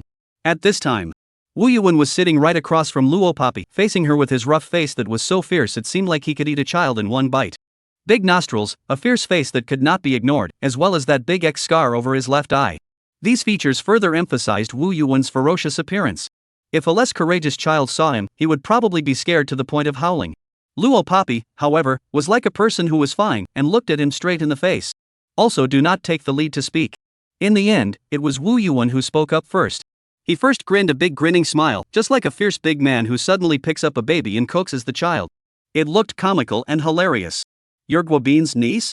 Wu Yuan grinned his big, wide mouth and asked with a smile. This smile was extremely inconsistent with his own appearance. Yes. Luo Papi hugged her chest and replied. Hatsumi, I'm Wu Yuan, the boss of the Wu Society. Wu Yuan said, extending his hand towards Luo Papi. I don't have the habit of shaking hands with strangers. She coldly refused. Wu Yuan withdrew his hand, not angry or annoyed, so? That little sister. His words were not yet finished. Luo Papi then said. In 5 minutes, I will walk into the school's gate. So you still have 4 minutes. Was this telling him not to talk nonsense? Wu Yuan grinned his teeth and smiled. In his heart, he said, this little sister really is completely different from ordinary girls. Enough of an aura. He also didn't talk nonsense. I've heard Guobin talk about your strength, and I have a personal matter that I want to ask for your help. During the 11th holiday, my son is going to the next province to do a little business, but the boss of the next province has a grudge against me, and I'm afraid he'll go after my son. So I want to hire you as a bodyguard to protect my son until he returns to the city. The price, well said. This was asking her to go back to her old job in her previous life? Luo Papi raised an eyebrow. In her previous life, she went out on missions although she never needed to take orders herself. But the missions she went out on were nothing more than assassinations, explosions, protecting targets, stealing secrets, and so on. Protecting people in the capacity of a bodyguard was naturally within the realm of tasks that an assassin would take on. 125. Trading. Make a price. Luo Papi spoke out very directly. There were a few points of calmness and composure in her tone. The feeling given to Wu Yuan was, for this kind of task-taking job, she was already familiar with it? Just like her own profession, she was not a student, but an assassin who traveled at the cutting edge of the world? Wu Yuan was taken aback by her own stifling thoughts like this. Although he had previously heard Guobin say that this female child was ruthless. Took out more than 24 gold medal assassins in one go. But even so, she was still just a schoolgirl student. $500,000. Wu Yuan quoted a price that he thought was reasonable. Of course, according to the market, this was indeed a very reasonable price. $500,000 for one mission. This was already the price of a gold medal assassin's mission in the Z country. For Wu Yuan to be able to quote this price, it was considered a very high regard for her. However, Luo Papi frowned slightly after hearing this. What? Seeing this, Wu Yuan was startled. Could it be that he had overpaid? Other people's little sister estimated that. Hadn't seen so much money yet? Lo. Luo Papi encircled her chest, leaning her back against the car seat, gently leaning back. Lo. Wu Yuan was stunned. He was silent for a moment before saying, then little sister, you give a psychological price? After all, it was to talk about employment. In a sense, Wu Yuan was considered the employer, while Luo Papi was the hired assassin. But this deal, which hadn't even negotiated a price yet, certainly hadn't gone into effect yet. Wu Yuan probably didn't even dare to think about it. This little girl sitting in front of him was the world's #1 ranked ace assassin. With her track record, as well as out of the mission 100% success rate. Even if you give $100 million for a mission, it's a friendly price. Not to mention a mere $500,000. Luo Papi glanced at Wu Yuan with a light look, then spoke. I'll give you a discount, $10 million. This discount had been so large that it was only a few tenths of the money she had gotten from a single mission in her previous life. Hiss. However, when Wu Yuan heard her words, she heavily sucked in a breath. $10 million. She actually opened her mouth and asked for $10 million? This price. Wu Yuan took a deep breath and was just about to speak, but was interrupted by Luo Papi. You can also pay in other ways. Luo Papi naturally knew that Wu Yuan couldn't afford to pay this price. She hadn't intended to ask Wu Yuan to actually pay $10 million when she said something like this. But she, too, wouldn't do money-losing business. Such as? Wu Yuan was stunned. He had thought that he would be the one to take control of the conversation today and run with her. But he never expected it. She was just an ordinary female senior student, yet she had such ability to play him as an adult in her hands. For example, cooperate with me. Luo Papi sat up straight and narrowed her eyes, finally stating the reason why she wanted to talk to the boss of the Wu Hui. Under your Wu Hui's name, all the bars, KTVs, and nightclubs. All of them to be divided under my name. I will be the one to expand the size of all the nightclubs under my name. But as a reward, 50% of the pure profit of all the nightclubs transferred to my name is still yours, the Wu Hui. Luo Papi was not slow and spoke word for word. This deal, listening to Wu Yuan's pupils dilated violently. It wasn't because of surprise at Luo Papi's credulousness. Rather, it was. She, a little sister, a teenage girl, actually knows so much. 126, the eve of the games. Give her all the nightclubs under his name, all of them, this sentence means. Give all the nightclubs in the Wu Hui, all of them to Luo Papi, to be managed by Luo Papi. Even if she wants to tear down all the bars at a later stage and use them all as public places, Wu Yuan has no right to intervene. Of course, the only thing that their Wu Club could intervene in was to take 50% of the proceeds of all the nightclubs from Luo Papi's hands. In other words, that was. Luo Papi would not only take away the right to manage all of their nightclubs, but would also take away 50% of their nightclub's revenue. Wu Yuan never dreamed that such a condition would come out of the mouth of a teenage girl. He was surprised and hesitated. Beside his ears, however, Luo Papi's voice once again sounded. You still have 20 seconds to think about it, I'm going to school. The voice was flat. But Wu Yuan could hear it. The tone of her certainty that he would agree. And the fact that Yu Wuan did agree. Fine, I agree. Sighing, Uriah wiped his face. In his heart, he sighed that he had been in the underground circle for half a lifetime, but he was actually unable to fight a teenage girl. Old, one is really old. Happy cooperation. Luo Papi carried her school bag with one hand, opened the van door, and headed out. Please wait a little longer. But he was shouted by Wu Yuan. Luo Papi's foot, already lightly stepped on the ground. Being shouted at by Wu Yuan, she didn't stop, but got out of the van before turning halfway around and looking at Wu Yuan. Waiting for him to ask. How are you sure that I will definitely agree? Seeing her winning look, Wu Yuan still didn't hold back and asked. In return, Luo Papi hooked her lips and smiled. If you can find a more suitable candidate than me, you won't look for a female student to do things for you. The meaning of this sentence was, if Wu Yuan could find a better assassin than her to protect his son, there was no need for him to find her, a schoolgirl, to do such a thing for him. Since he had looked for it, it meant that he couldn't find a more suitable candidate. What's more, the matter concerned his son's life. Wu Yuan opened his mouth and finally realized that he couldn't actually say anything to retort in front of Luo Papi. Only these 4 words fell out. Happy cooperation.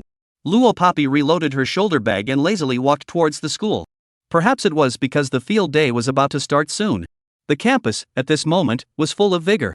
Fixed eyes to see, far away from the large playground, a group of good-looking female students, early in the morning changed into a cheerleading uniform, left and right hand each holding a cheerleading ball. Under the guidance of the leading girl, they were doing the practice work for the opening ceremony of the games. Very youthful feeling. Luo Papi walked quickly towards the classroom. However, she had only just entered the school a short while ago. Beside her, a person quickly caught up with her and stopped in front of her. Fixing her eyes to take a look, wasn't it Duan Muchen, who was still in the shadows? Duan Muchen gasped for breath, and after stopping in front of Luo Papi, he used a very concerned tone and asked her. Luo Papi, are you alright? Who were those people just now? They didn't do anything to you, right? I just saw you follow them into the van and was very worried about you. Who were they? Why did they stop you from getting into their car? There were a lot of words. and indeed a tone of concern. Of course, without all the previous ruthlessness towards the original owner, as well as the inhumanity of directly breaking up with his goddess Kong Meng Dai. Furthermore, just now, he watched Luo Poppy get into the van, but because of fear, he didn't dare to go forward. Duanmu Chen is really a good man. Good night. 127, familiar transfer student. Luo Poppy lazily hugged his chest, coldly looking at the school grass and good man aura of Duanmu Chen. Hooking her lips, she smiled coldly. Classmate, a good dog does not block the road, please get out of the way. Although she was smiling, but the rusty and cold arrogance in her tone can be heard by anyone. Duanmu Chen's heart jerked violently. He didn't understand that he was so concerned about her now. She used to like him so much, so why did she say she didn't like him now? Could it be that she's really so heartless? Luo Poppy, I think there are some misunderstandings that we can talk about. It was really my fault before. That thing in the broadcasting room, it was Kong Meng Dai who asked me to do it. You know that when you love someone to the point of uncontrollable love, everything is. Duanmu Chen still wanted to explain. However, his words stopped in the middle. It was interrupted by Luo Poppy. I don't know. So don't bother me anymore, otherwise, I'll make you disappear in front of me forever. Her icy and cold tone, like pouring cold water, mercilessly poured over Duanmu Chen's entire body. The detachment in those words, and the disgust in her eyes, could not be faked. What she said was true. Duanmu Chen's words hit a pause, and his body shuddered. For the first time in Luo Poppy's body, he felt the descent of death. This was also the first time he realized so clearly that the Luo Poppy in front of him could never return to the past. The words that his good brother, Boss Ling, said to him a few days ago still lingered in his ears. You don't deserve her. Can't match her. Duanmu Chen involuntarily stepped aside. When he reacted, his eyes could only trace Luo Poppy's back toward the campus path, fading away. Beautiful and pretty, sucking people's eyes cannot move away. Luo Poppy just arrived in the classroom. Ling Zixuan rushed up, holding a large stack of English workbooks. Come, Luo Poppy, you came just in time. Quick, help me send the homework together. Goddamn English old thief, what did he say about handing out homework to students with poor academic performance? With that said, Ling Zixuan wanted to distribute a stack of English workbooks he was holding to Luo Poppy. Many times, teachers would give the job of handing out homework to the poor students. With a class of 40 or so people, it would take a long time for one person to hand out the workbooks. Ling Zixuan wanted to find Luo Poppy together. However, he saw that Luo Poppy, who was standing in front of him, gave him a look with an expression of "Are you a pig?" and spoke out. You go for it. After faintly saying these 3 words, Luo Poppy returned to her seat. Hey. Luo Poppy, you're also too heartless, right? Leaving behind a messy Ling Zixuan, unable to cry. Yi Yutong, who had just arrived at the back row of the classroom to throw away trash, heard the two conversing and couldn't help but make fun of Ling Zixuan. Pfft, Ling Zixuan, don't forget, last time on the monthly exams, little Poppy's grades were the first in the whole school. The teacher let the poor students hand out the homework, now you're the only one who's poor. Ling Zixuan. Although today was the school's annual field day, the morning reading still went on as usual. After the bell rang for morning reading, the students quickly sat back in their seats. The class teacher, Ms. Wen, also walked in from the front door of the classroom at this time. In her hands, both hands were empty. Coming to the classroom at this time of the day, she must have come to say something. Sure enough, Teacher Wen stood behind the podium, waved at whatever was outside the front door of the classroom, and said to the class, "Class, today there is a student who has transferred back from abroad and transferred to our class. Now let's welcome with a warm applause. Ber Shimen classmate." 128, this way to pay homage to the teacher. Teacher Wen's words just fell. When Park Shaluvia appeared at the door of the classroom, step by step toward the podium, many girls let out exaggerated screams. So handsome. A transfer student who came back from abroad? I love it. It's practically on par with school bully Duanmu Chen. There's a handsome guy in our class too. I want to ask for the new student's contact information.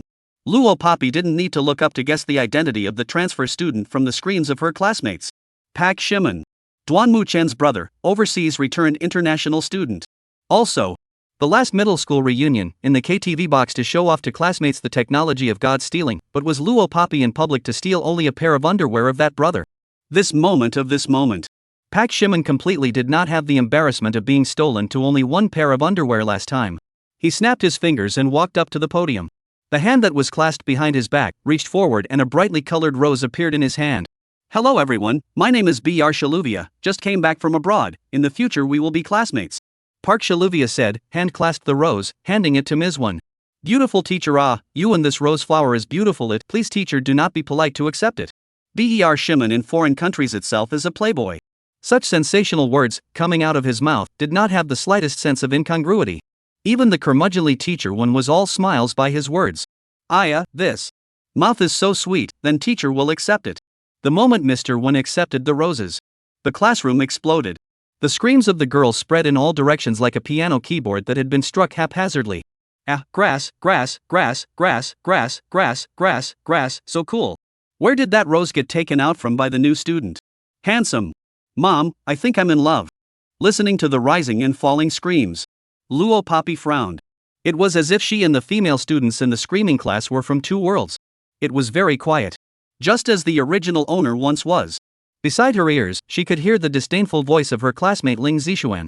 Shay, what's so mysterious about it? It's not just changing a rose, I'll go and learn how to do it. Seeing that she did not say anything, Ling Zixuan came over. Luo Poppy, is not it? Luo Poppy still didn't make a sound. Ling Zixuan was even more puzzled. She stretched out her two hands, pressed the index fingers of both hands into her ears, and turned around twice, deliberately acting as if she didn't hear a sound. How annoying. Podium. I don't know what Br Shimon said again.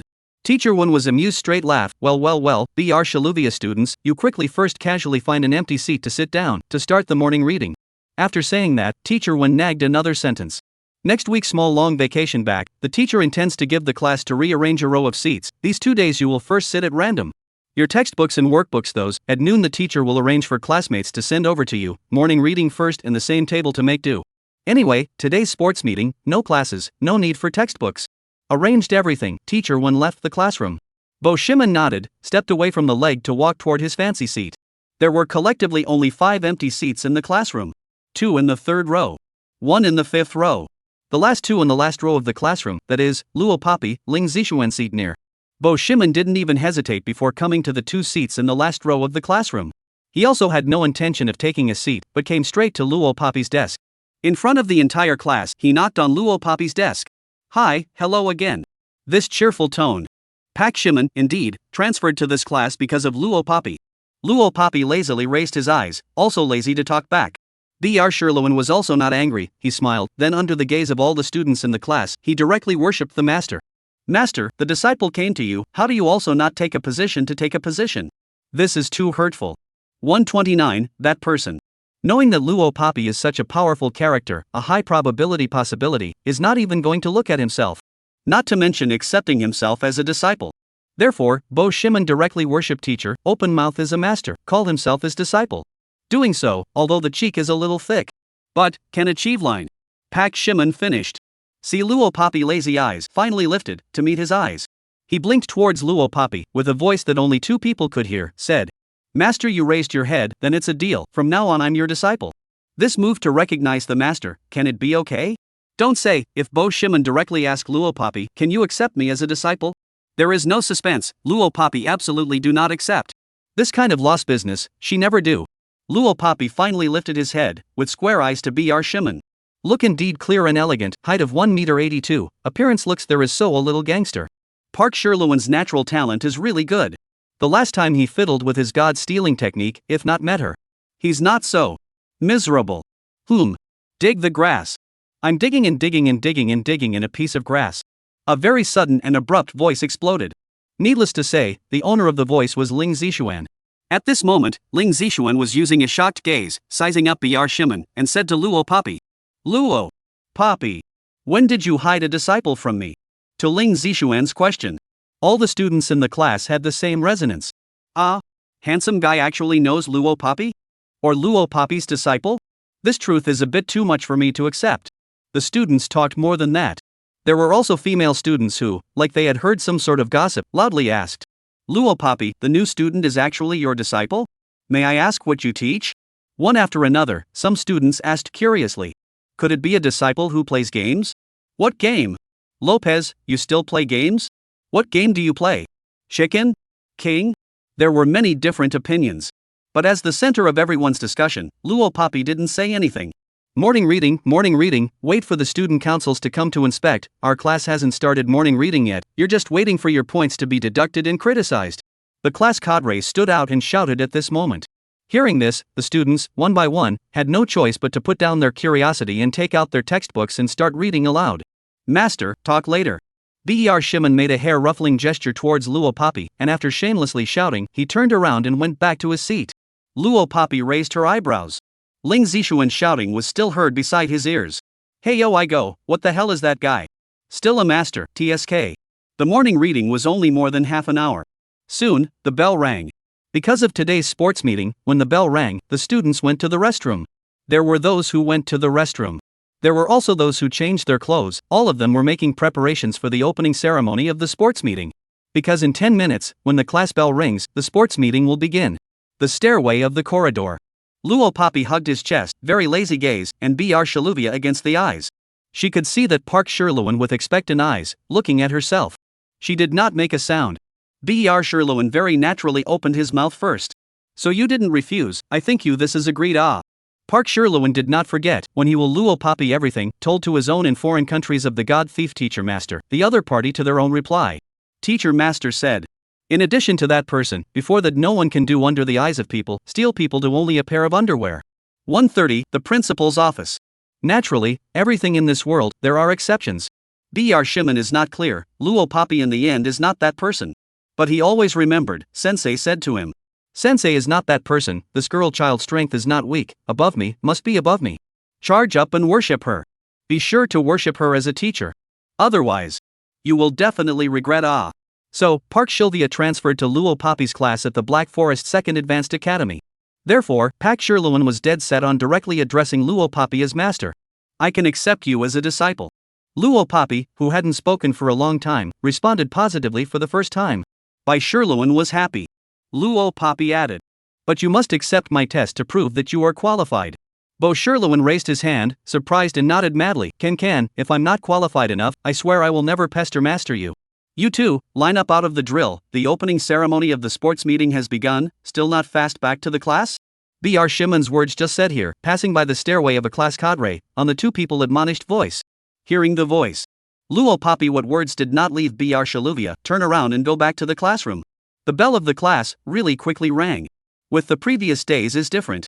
Along with the ringing of the bell, the school everywhere in the radio, it came out of the students familiar with the exercise music. The students sitting in the classroom quickly came to the corridor of the classroom and lined up according to their height. Luo Poppy wasn't tall, but she wasn't short either. In the girls' team, she was in the middle and back of the line. Led by the sports committee member, the students quickly came to the large playground. Lined up in 4 columns, the military training team followed all the classes in the school, and in turn, with loud military postures, walked around the big playground to the podium. Shout the class slogan once, and then assemble in the playground. The time of assembly. There were cheerleading girls, dressed in white pleated skirts and a leotard, who danced through the cheerleading drill under the cheering and boisterous attention of all the boys in the school. It ended with a solemn announcement from the principal. Black Forest Second Senior Academy's annual sports meeting officially began. As the field day began, the students were given a short period of free time. After the students went back to their classrooms to get water and things, they were ready to head to their class territories on the playground. The judges and teachers, on the other hand, were in the judging area, doing their preparations for the upcoming 50, 100, and 200 meter runs, or the high jump and long jump. Every student in every class had to participate in 2 sports. Loppy signed up for the 3,000 meter run and the long jump. She didn't have a sports program in the morning. Just as soon as she was free, she took Br Sherluan, left the class crowd, and walked towards the corner. Br Sherluan. Didn't you tell me that you transferred to class 3? How come you are in the 13th class? The two didn't walk a few steps before an exasperated female voice rang out from behind. Luo Poppy stopped walking and raised her eyebrows to look back. Someone is looking for you? It's not convenient right now? She asked. No, she's just an admirer of mine from abroad. I transferred to another school and she chased me back home and transferred with me. But I lied to her, I transferred to class 3. This woman can be annoying, let's go. Ber Shimon headache pressed down his head. With that, he ran forward. The two of them didn't take a while to get rid of the girls who were chasing after them. In front of a greenish-gray school fence. Luo Poppy hugged her chest and asked Br Shimon. You should know, god thief, not face-to-face, steal people things only. Pak Shimon nodded, I know. Can be in front of a person's face, steal each other's things into their own hands, that is not orthodox god thief. If strictly counted, that's just what thieves are used to doing. To be a divine thief, one must not only have the ability to steal the other person's things into one's hands without them realizing it. Furthermore, those who are able to be divine thieves must learn to climb over walls without a sound, climb rocks, and walk on walls. This is only the foundation. As a divine thief, being able to sneak into any location silently was also a necessary course. Luo Poppy raised an eyebrow and revealed a wicked smile. She pointed at the greenish-gray fence and said to Pak Shimon, "If you can follow me and sneak into the principal's office of the Second Advanced Academy with me without a sound, and not be discovered by anyone on the way, I will accept you as my disciple." How? The poor principal probably didn't even dream of it. His office, because of Luo Papi's words, was about to be plunged into a dangerous storm. 131, the two on the fence. Listening to Luo Papi's request, B.R. Shimon was first stunned. Then, like he made some kind of determination, he vigorously nodded his head. If I can't keep up with you, then it means that I don't have the talent in this area, and I'm not worthy of being your disciple. The playboy liked to use roses in different ways on weekdays to make the girls happy. But there were also times when he was serious. Just like now. It could be seen that although B.R. Shimon was flamboyant, but at this moment, it was a sincere desire to learn. Luo Papi's red lips raised. Her left hand gently flipped, and 4 brightly shining blades appeared in her hand. She casually threw 2 of the blades to B.R. Shimon, clasping 2 of them back in her hand, hooking the arc. No tools, just use them instead for a bit. Reaching out to catch the 2 blades Luo Papi threw over, B.R. Sherlewin was dumbfounded. No tools? What does this mean? But soon, Park Sherlewin would know what the tools in Luo Papi's mouth referred to. Being green vines entangled in front of the gray fence. Park Shimon had just received the 2 blades that Luo Papi had thrown and followed her example, clasping the 2 blades back in his hand. Just saw. Luo Papi's figure flashed. Almost in a flash of lightning. Her person then disappeared in place. With a whoosh flash, she arrived in front of the fence that was entangled with green-colored vines. Her body, in the moment just now, seemed to have transformed into a residual shadow, flexible and light. Her foot gently stepped on the ground, and the blade in her hand, at the moment her body leaped up, she borrowed the force of the bounce against the wall and borrowed a little bit of force. The whole person, just like this without making any noise, flipped to the 2-meter high school fence. Not even a single sound was made. This scene, stayed B.R. Shimon. Originally this seemingly useless blade, there is such a role. As long as the utilization of good, agile hands force enough, the blade can indeed become a good weapon to climb the wall. Park Shimon swallowed a mouthful of water.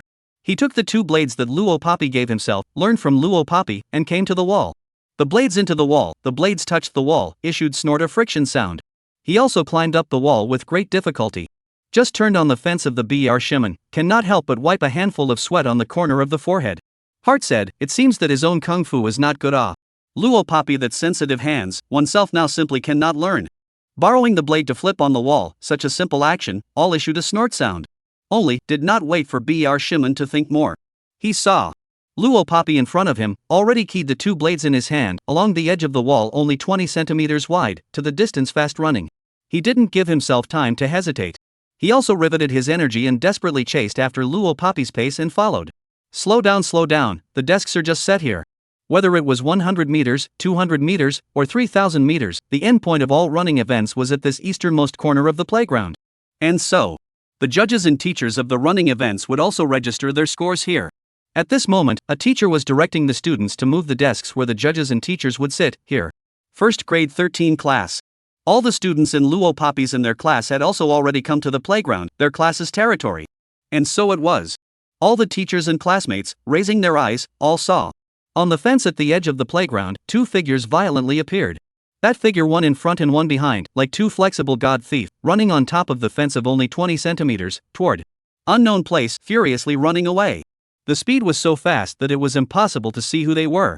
132, strength. At first sight of the 2 people on the fence, teachers and students were shocked at first. There was actually someone running on the fence. All of them coincidentally, put down their hands or doing things. Dumbfounded and dumbfounded. Expert. Which class's expert is this playing the real-life version of Cool Runnings? Cowhide, where is the cell phone? Quickly shoot down. Suffered. People have passed, but also shoot hairline shoot. See this scene. Students are showing surprised and stunned expression. There were more than a few comments. Even the teachers, seeing such a scene, were scared and their faces changed. They all let out a yelp of surprise. Which class are these 2 students from, so ignorant? Actually running around on the fence, who will be responsible if they fall down? There was also a teacher who supervised the discipline, almost scared to the point of cardiac arrest. She cursed and walked over. Before she could take 2 steps, the 2 people on the fence had already disappeared without a trace. No one could even recognize who the 2 students who had passed in front of the crowd were. On the fence, Luo Papi, who was instantly flashing forward with the speed of the wind. She told B.R. Shimon to sneak into the principal's office silently, but chose to pass through the fence, in plain sight, go to the route of the target location. Because she wants to test the potential of Br Sherlowin. The way to test, very simple. In the attention of so many teachers and students, if Br Shaluvia can still keep up with her speed. With her, not recognized by any teacher and students. Then he is a person with potential. On the contrary, there is none. God thief, that is, no matter how many people with eyes also recognize the identity of the existence. As long as you are not recognized. Then for the divine thief circle, sneak into any place, are considered silent. And the fact proves. Ber Shimon is indeed a person with potential. Because he followed her. Although her strength is not as strong as before. Also did not play the full strength of this body now. But even so, very few people could keep up with her. Luo Papi gently hooked her lips, revealing a seductive smile. Not far away. Where the fence could reach, it was already at the end. And on the right side of the end, was a 5-story experimental building. The principal's office was in the experimental building, on the second floor against the fence.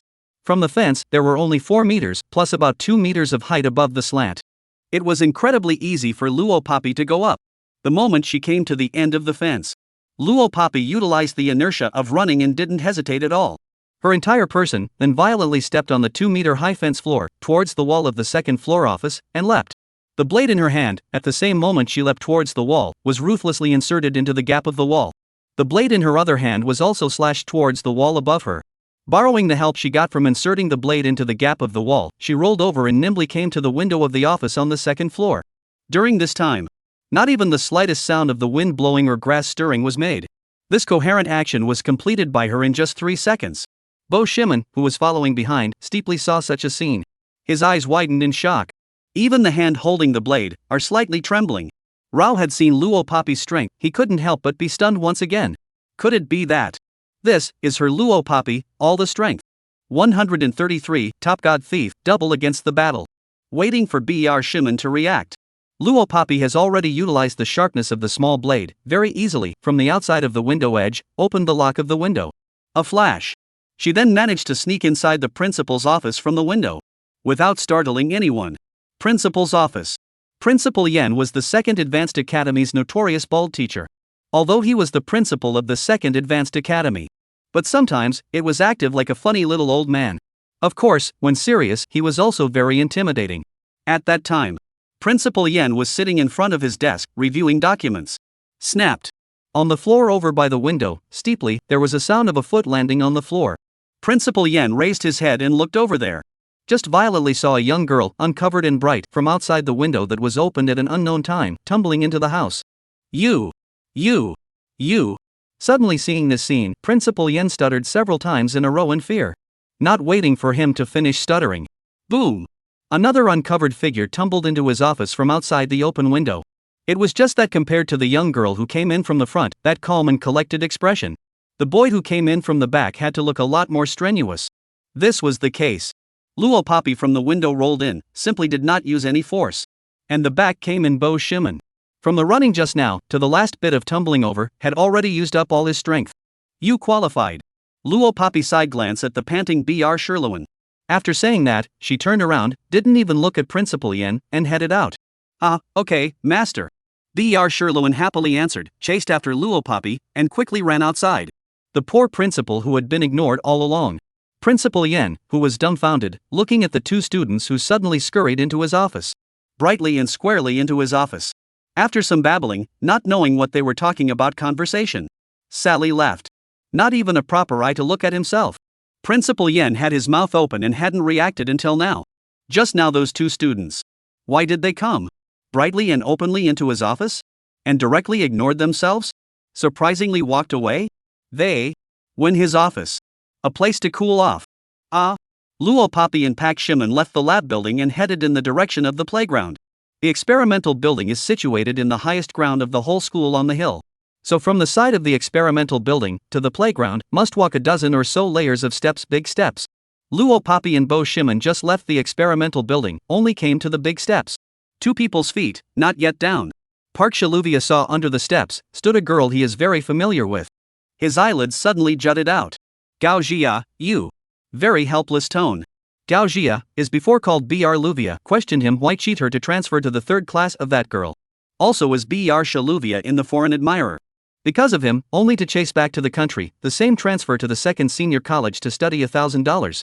At this time, Gao Jia was using an exasperated expression, looking at Luo Papi, pointing at her, shouting at Luo Papi behind the two of them. It's her. With what so-called false god stealing technique, she bluffed Shimon around. You an ordinary schoolgirl, well what god thief technology?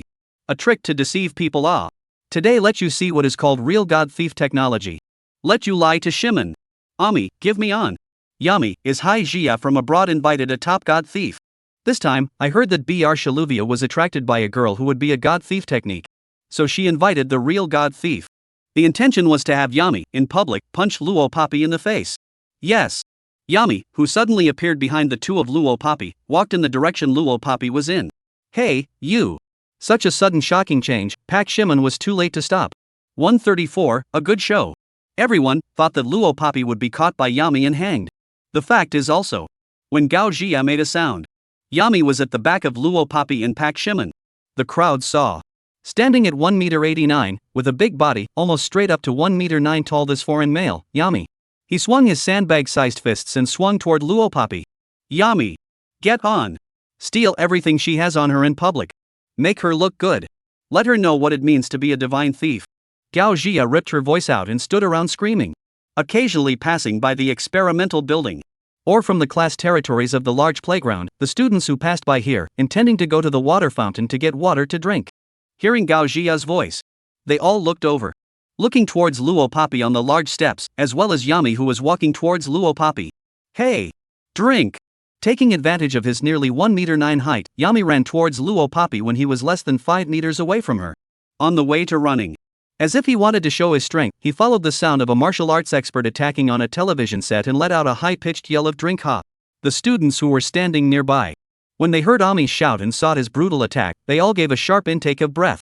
All of them drew a sharp breath, thinking, Yami could definitely hang and beat Luo Papi. Go on. Yami. Go on. Gao Jia was also at the bottom of the big steps, cheering loudly. She was like a little fan who was at a concert, shouting for her idol. Gao Jia shouted quite vigorously. You are the world's top divine thief. Let her, a fake god thief, see how powerful you are. You. Gao Jia shouting. Just stopped here. On the large steps. Facing behind her back, Yami's strong offense. Luo Papi only gently hooked out a cold arc. She didn't even turn around to look at Yami's offensive posture. Her head slightly tilted to the left, avoiding Yami's fist at the same time. With her right hand, she raised it and yanked Yami's fist. The back, in this instant, arched backward. Luo Papi borrowed the strength of his legs and body to take this brawny man who weighed about 170 pounds. Grabbing his elbows, he swung his body up in a 360 flip position, slamming Yami's entire body towards the next flight of steps, heavily. Hiss. Yami was smashed, unable to slow down for a long time.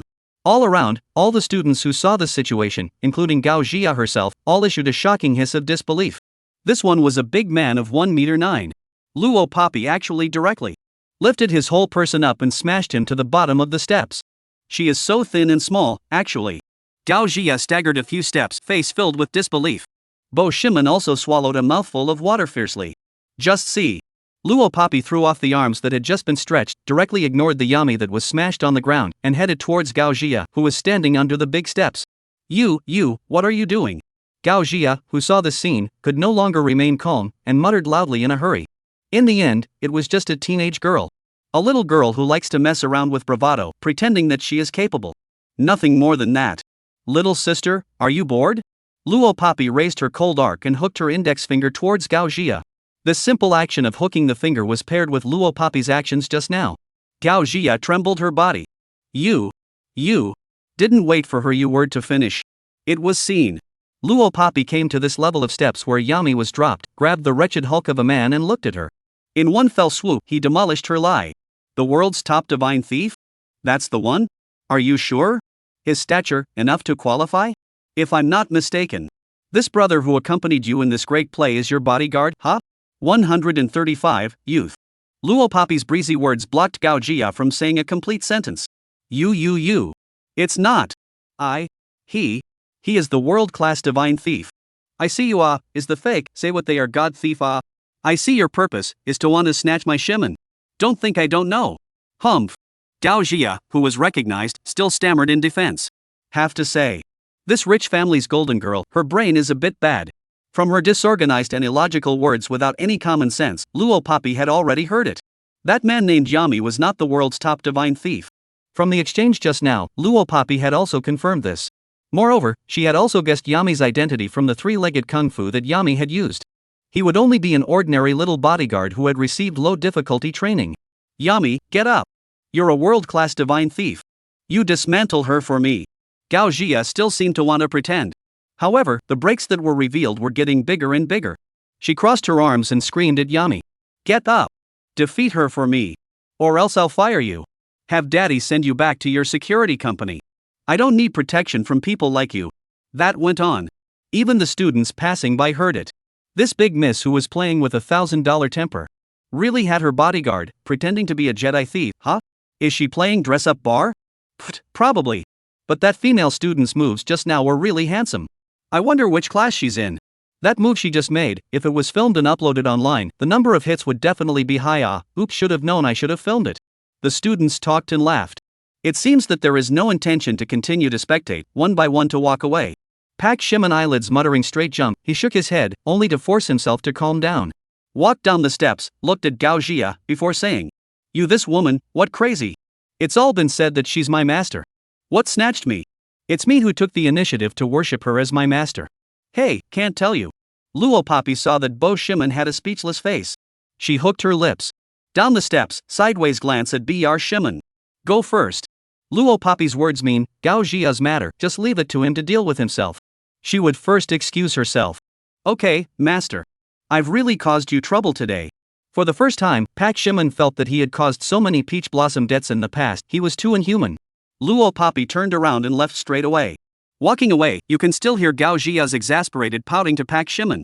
As well as that bodyguard named Yami, to Gao Jia's pitiful begging sound. Missy, you just let me go, I'm not an actor either, god thief or something, really can't act. These days, bodyguards also need acting skills. Really miserable.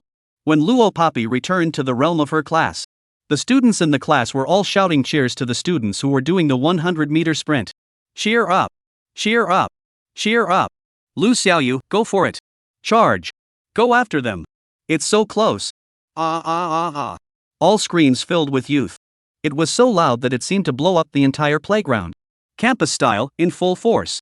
Luo Papi had just returned to her class territory, and before she could sit on the lawn, she was caught by Ling Zixuan and Yi Yutong.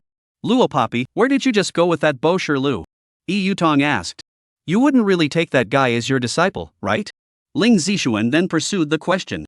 In return, Luo Papi gave a very plain answer. Aha! Accepted. Not only collected. And also brought Bo Shimon openly and honestly broke into the principal's office, and swaggering away. Even a look, do not give the principal to stay. 136, radio script. If Yi Yutong and Ling Zixuan both know about this matter, I'm afraid that they would be scared straight and advise Luo Papi to go to the principal's office to apologize. After all, that was the principal, hello. Grass. Luo Papi, what's wrong with you? You actually accepted that kid as your disciple? At this moment, Ling Zixuan slapped his thigh and exclaimed loudly. Good thing now. There were students in the class running on the track. And many of them stood up and shouted cheers for her. Ling Zixuan's exclamation of surprise didn't attract any stares. Right, little Papi, that new classmate looks like a playboy at first glance, saying that he wants to worship you as his teacher. It can't be that he has his eyes on you. Yi Yutong this time, it was a rare occasion to keep a consistent view with Ling Zixuan. No. Luo Papi replied. Yi Yutong blinked and muttered. Why wouldn't it? What if this is a trap? Deliberately worshipping you first and then gaining favor? I've heard that students who have gone abroad to study are especially open-minded. If Yi Yutong was also concerned about her, that's why she said so much. But Luo Papi didn't let her continue. Instead, she decisively dumped 3 words on her. He doesn't dare. 3 words, interrupting all of Yi Yutong's worries. It was that simple and rough. Ah, yes, he doesn't dare. Luo Papi is really something. Ling Zixuan clapped his hands and came up with a ghostly idea. Good collection. I'll keep an eye on that guy for you in the future. Let that guy do all the heavy lifting and hard work. It's only natural for a disciple to run errands for his master. How dare Ling Zixuan think like that? Luo Papi didn't refute. Yi Yutong even covered her mouth and laughed. This is too bad, giggle. Come on, divide it up, everyone help divide it up. At this time, a voice came from the lawn in the distance. Luo Papi's afterglow saw it. Several class cadres were working together to carry a box of milk tea to the open space next to the class. One of the class cadres said, This is the milk tea that the class teacher promised to treat our whole class to last time, 1 cup for each person. Don't be in a hurry, line up to get it off. Everyone has Last time the monthly examination results, Luo Poppy class took a grade first. The class teacher was so happy that he promised to treat the whole class to milk tea on the day of the field day. Now, the fulfillment. Give me a cup first. Don't grab, don't rush, you guys remember to save a cup for the students who aren't there too. Even if the class cadre said don't rush, take your time, every student has a share. But in the face of milk tea, how many students will listen? The students all shouted, excited, swarming. In a short while, a box of milk tea grabbed only a few cups left. Luo Poppy naturally wouldn't rush up like those students just to grab a cup of milk tea. Of course. She didn't object to such a pattern. Impulsive, throbbing, capricious, rebellious. This is what youth is. In the end, it was Ling Zixuan who rushed up to Luo Poppy and Yi Yutong, grabbing a total of 3 cups of milk tea, passing them to Luo Poppy and Yi Yutong's hands respectively. Nah, here. Ling Zixuan said, taking a straw and swoosh piercing the seal of his own cup of milk tea. Huffing and puffing, he took 2 puffs and said nah. Next time, let your disciple do this kind of thing. Let him grab 4 cups of milk tea in one breath.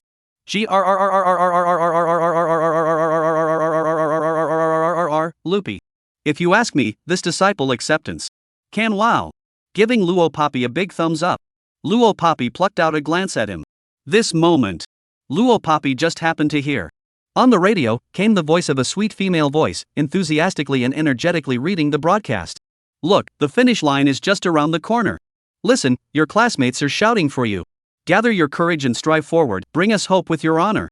Collective students of the first grade 2 class, cheering you on. Come on, athletes, you're the eagles on the track, spreading your wings and flying. Have any of you cuties ever written a radio script for a field day? I did anyway. Ahem, there was one that got read, and it was a blast. Ha ha ha. And a $2 reward for being chosen. 137, long jump. The broadcast about the games is one of the items that must be included in the games. It is during the games, the school in order to encourage the athletes to arrange the speech and the script for this broadcast. The students from each class write a small manuscript of 200 words or less. The students who collect the scripts from their classes will submit them to the broadcasting room. Finally, the students in the broadcasting room will pick out the best ones for a school-wide announcement. Naturally. If it wasn't mandated by the teacher, very few students would take the initiative to write radio scripts. Luo Poppy hadn't been exposed to this. That's why when she heard the contents of the broadcast, she even raised an eyebrow with considerable interest. I'm going to write the broadcast script. I'm not going to talk to you too. I'll write a 200 broadcast scripts in the 2 days of the sports meeting, so I'm not afraid of not being selected. Yi Yutong suddenly shouted. Whoosh stood up and ran in the direction of the classroom. Hey, what are you doing? Ling Zixuan raised his head and asked. I'm going to get some paper and pens and I'll be back soon. Yi Yutong turned back as she ran. When Yi Yutong returned, the student who was in charge of calling out to the students to prepare the place for the competition came to Luo Poppy. Luo Poppy, Ling Zixuan, the first-year boys' long jump and first-year girls' long jump have been moved to the morning. Roll call will begin later, so you guys hurry up and report to the long jump venue. Ling Zixuan also had the long jump program. It was the same path as Luo Poppy. He heard this and stood up with an awe. Isn't it scheduled for tomorrow morning? How come the roll call is coming up? He asked. The student who called out said. It's early, it says we have to finish the long jump competition this morning.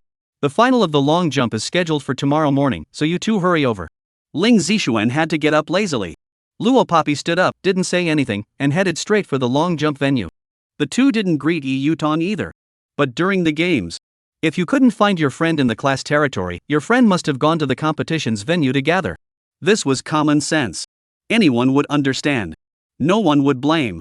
The meeting ground for the long jump. The men's long jump for the first, second, and third grades, as well as the women's long jump for the first, second, and third grades. All the athletes participating in the long jump have already assembled here. The teacher who called the roll, after counting the names according to the athlete's number book that each student had hung on their body. The students began to wait for the start of the long jump. Luo Poppy's athlete number book, the number on it is 888. A very auspicious number. Ling Zixuan's number book, on the other hand, was 838. 838. 3 eighths. Indeed. And it was a good match. Because the boys in the men's long jump and the girls in the women's long jump weren't on the same team. So after Ling Zixuan finished jumping, Luo Poppy's girls' team hadn't started yet. Go for it, I'll wait for you. After Ling Zixuan finished jumping, he didn't rush to leave, but came to Luo Poppy and gestured a cheering gesture. Oh. Ling Zixuan, you're waiting to cheer for your girlfriend? Ling Zixuan, you're a good long jumper, teach your girlfriend your skills. Wow, wow, wow, wow. Some of the surrounding students who knew each other made gossipy noises when they heard Ling Zixuan's words. Obviously, there was a misunderstanding of Ling Zixuan and Luo Poppy's relationship. This was also confirmed. When a man and a woman walked together, even if they were just friends, they would still be recognized as being in a relationship. This time is even worse. He directly described Luo Poppy as Ling Zixuan's girlfriend. Luo Poppy didn't make a statement. Ling Zixuan frowned. Go, what girlfriend? This is my friend. And I'm not the one who said that she's much better than me. Regardless of the long jump military training shooting of. And no one believes it. Put. How tall is she? How can she be better than the boys in long jump? Laughing dead. Blow it. That's right, just a girl. Ling Zixuan was so angry that he wanted to whack someone. But the center of the conversation, Luo Poppy was always flat and at ease. All the time. The moment it was her turn to take the field. Long jump, for her, was not a difficult sport. In her previous life when she received training as an assassin. In order to stimulate their potential, the organization drove them to 2 adjacent cliff break walls. They had to jump from this cliff break wall, without any tools, to the opposite cliff. If they fail, they die. So those who survive the long jump will not be weak. This also made them, the skills they mastered on long jump, more than some professional athletes. Stronger. After all, they are taking life, in exchange for strength. Luo Poppy hooked her red lips and walked towards the long jump venue. The author has something to say. About watching ads to unlock chapters of this, is the unified system of the site, I went to understand, is the chapter sent within 24 hours, to watch the ads in order to read the next chapter. Because we all know, Tomato is a free novel website, but the author is also to Chai Rice, see the ads is equal to the author of the reward, give a Chai Rice money, so that there is power to continue to write hard off. I'm sure you'll be able to read it the next day if you can't wait for it to come out. 138, long jump strength. Lopi, come on. Lopi, come on. Lopak, come on. Seeing Luo Poppy enter the field, Ling Zixuan directly gave up arguing with those boys, waved his hand, and started shouting cheer.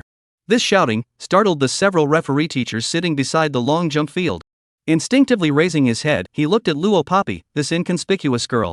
Young people nowadays, full of vigor. A male teacher, who was almost 50 and nearly 60 years old, wiped his face and sighed as he listened to Ling Zixuan shouting. While speaking, Luo Poppy had already come to the starting line of one of the long jumps. In the sports meeting, it was an assisted long jump, not a long jump in place. Before the long jump, one would run a few meters with an assist and then use inertia to jump towards the sandpit. So where the long jump is, there are 2 starting lines. After the first line, there is a run-up area of a few meters. After the run-up zone, there is the second jumping line. The distance from the second line to the sandpit is the final long jump.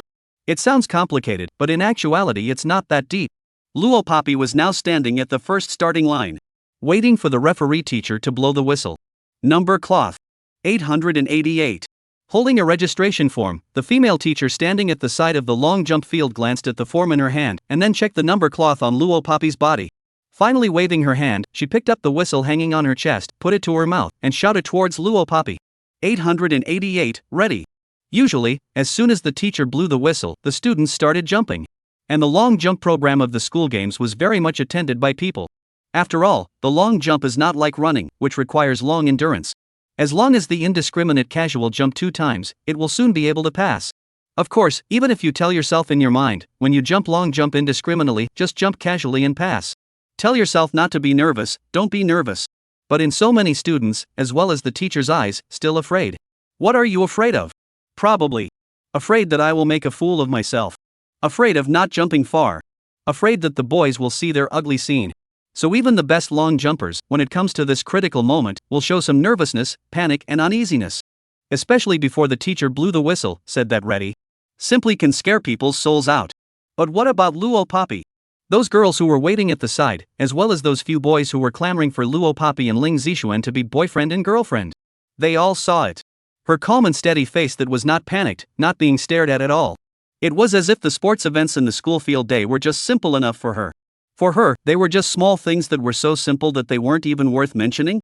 However, without waiting for the students to have too many thoughts, it was heard beside their ears. The female teacher was holding a form, biting her whistle, and letting out a beat. This sound was like a siren giving orders. The crowd saw. Luo Poppy arched her back slightly. Then, her footsteps jerked forward. The figure was like an instantaneous lightning bolt, and when she arrived at the second jumping line, her body was as light as a marshmallow. A leap. Even.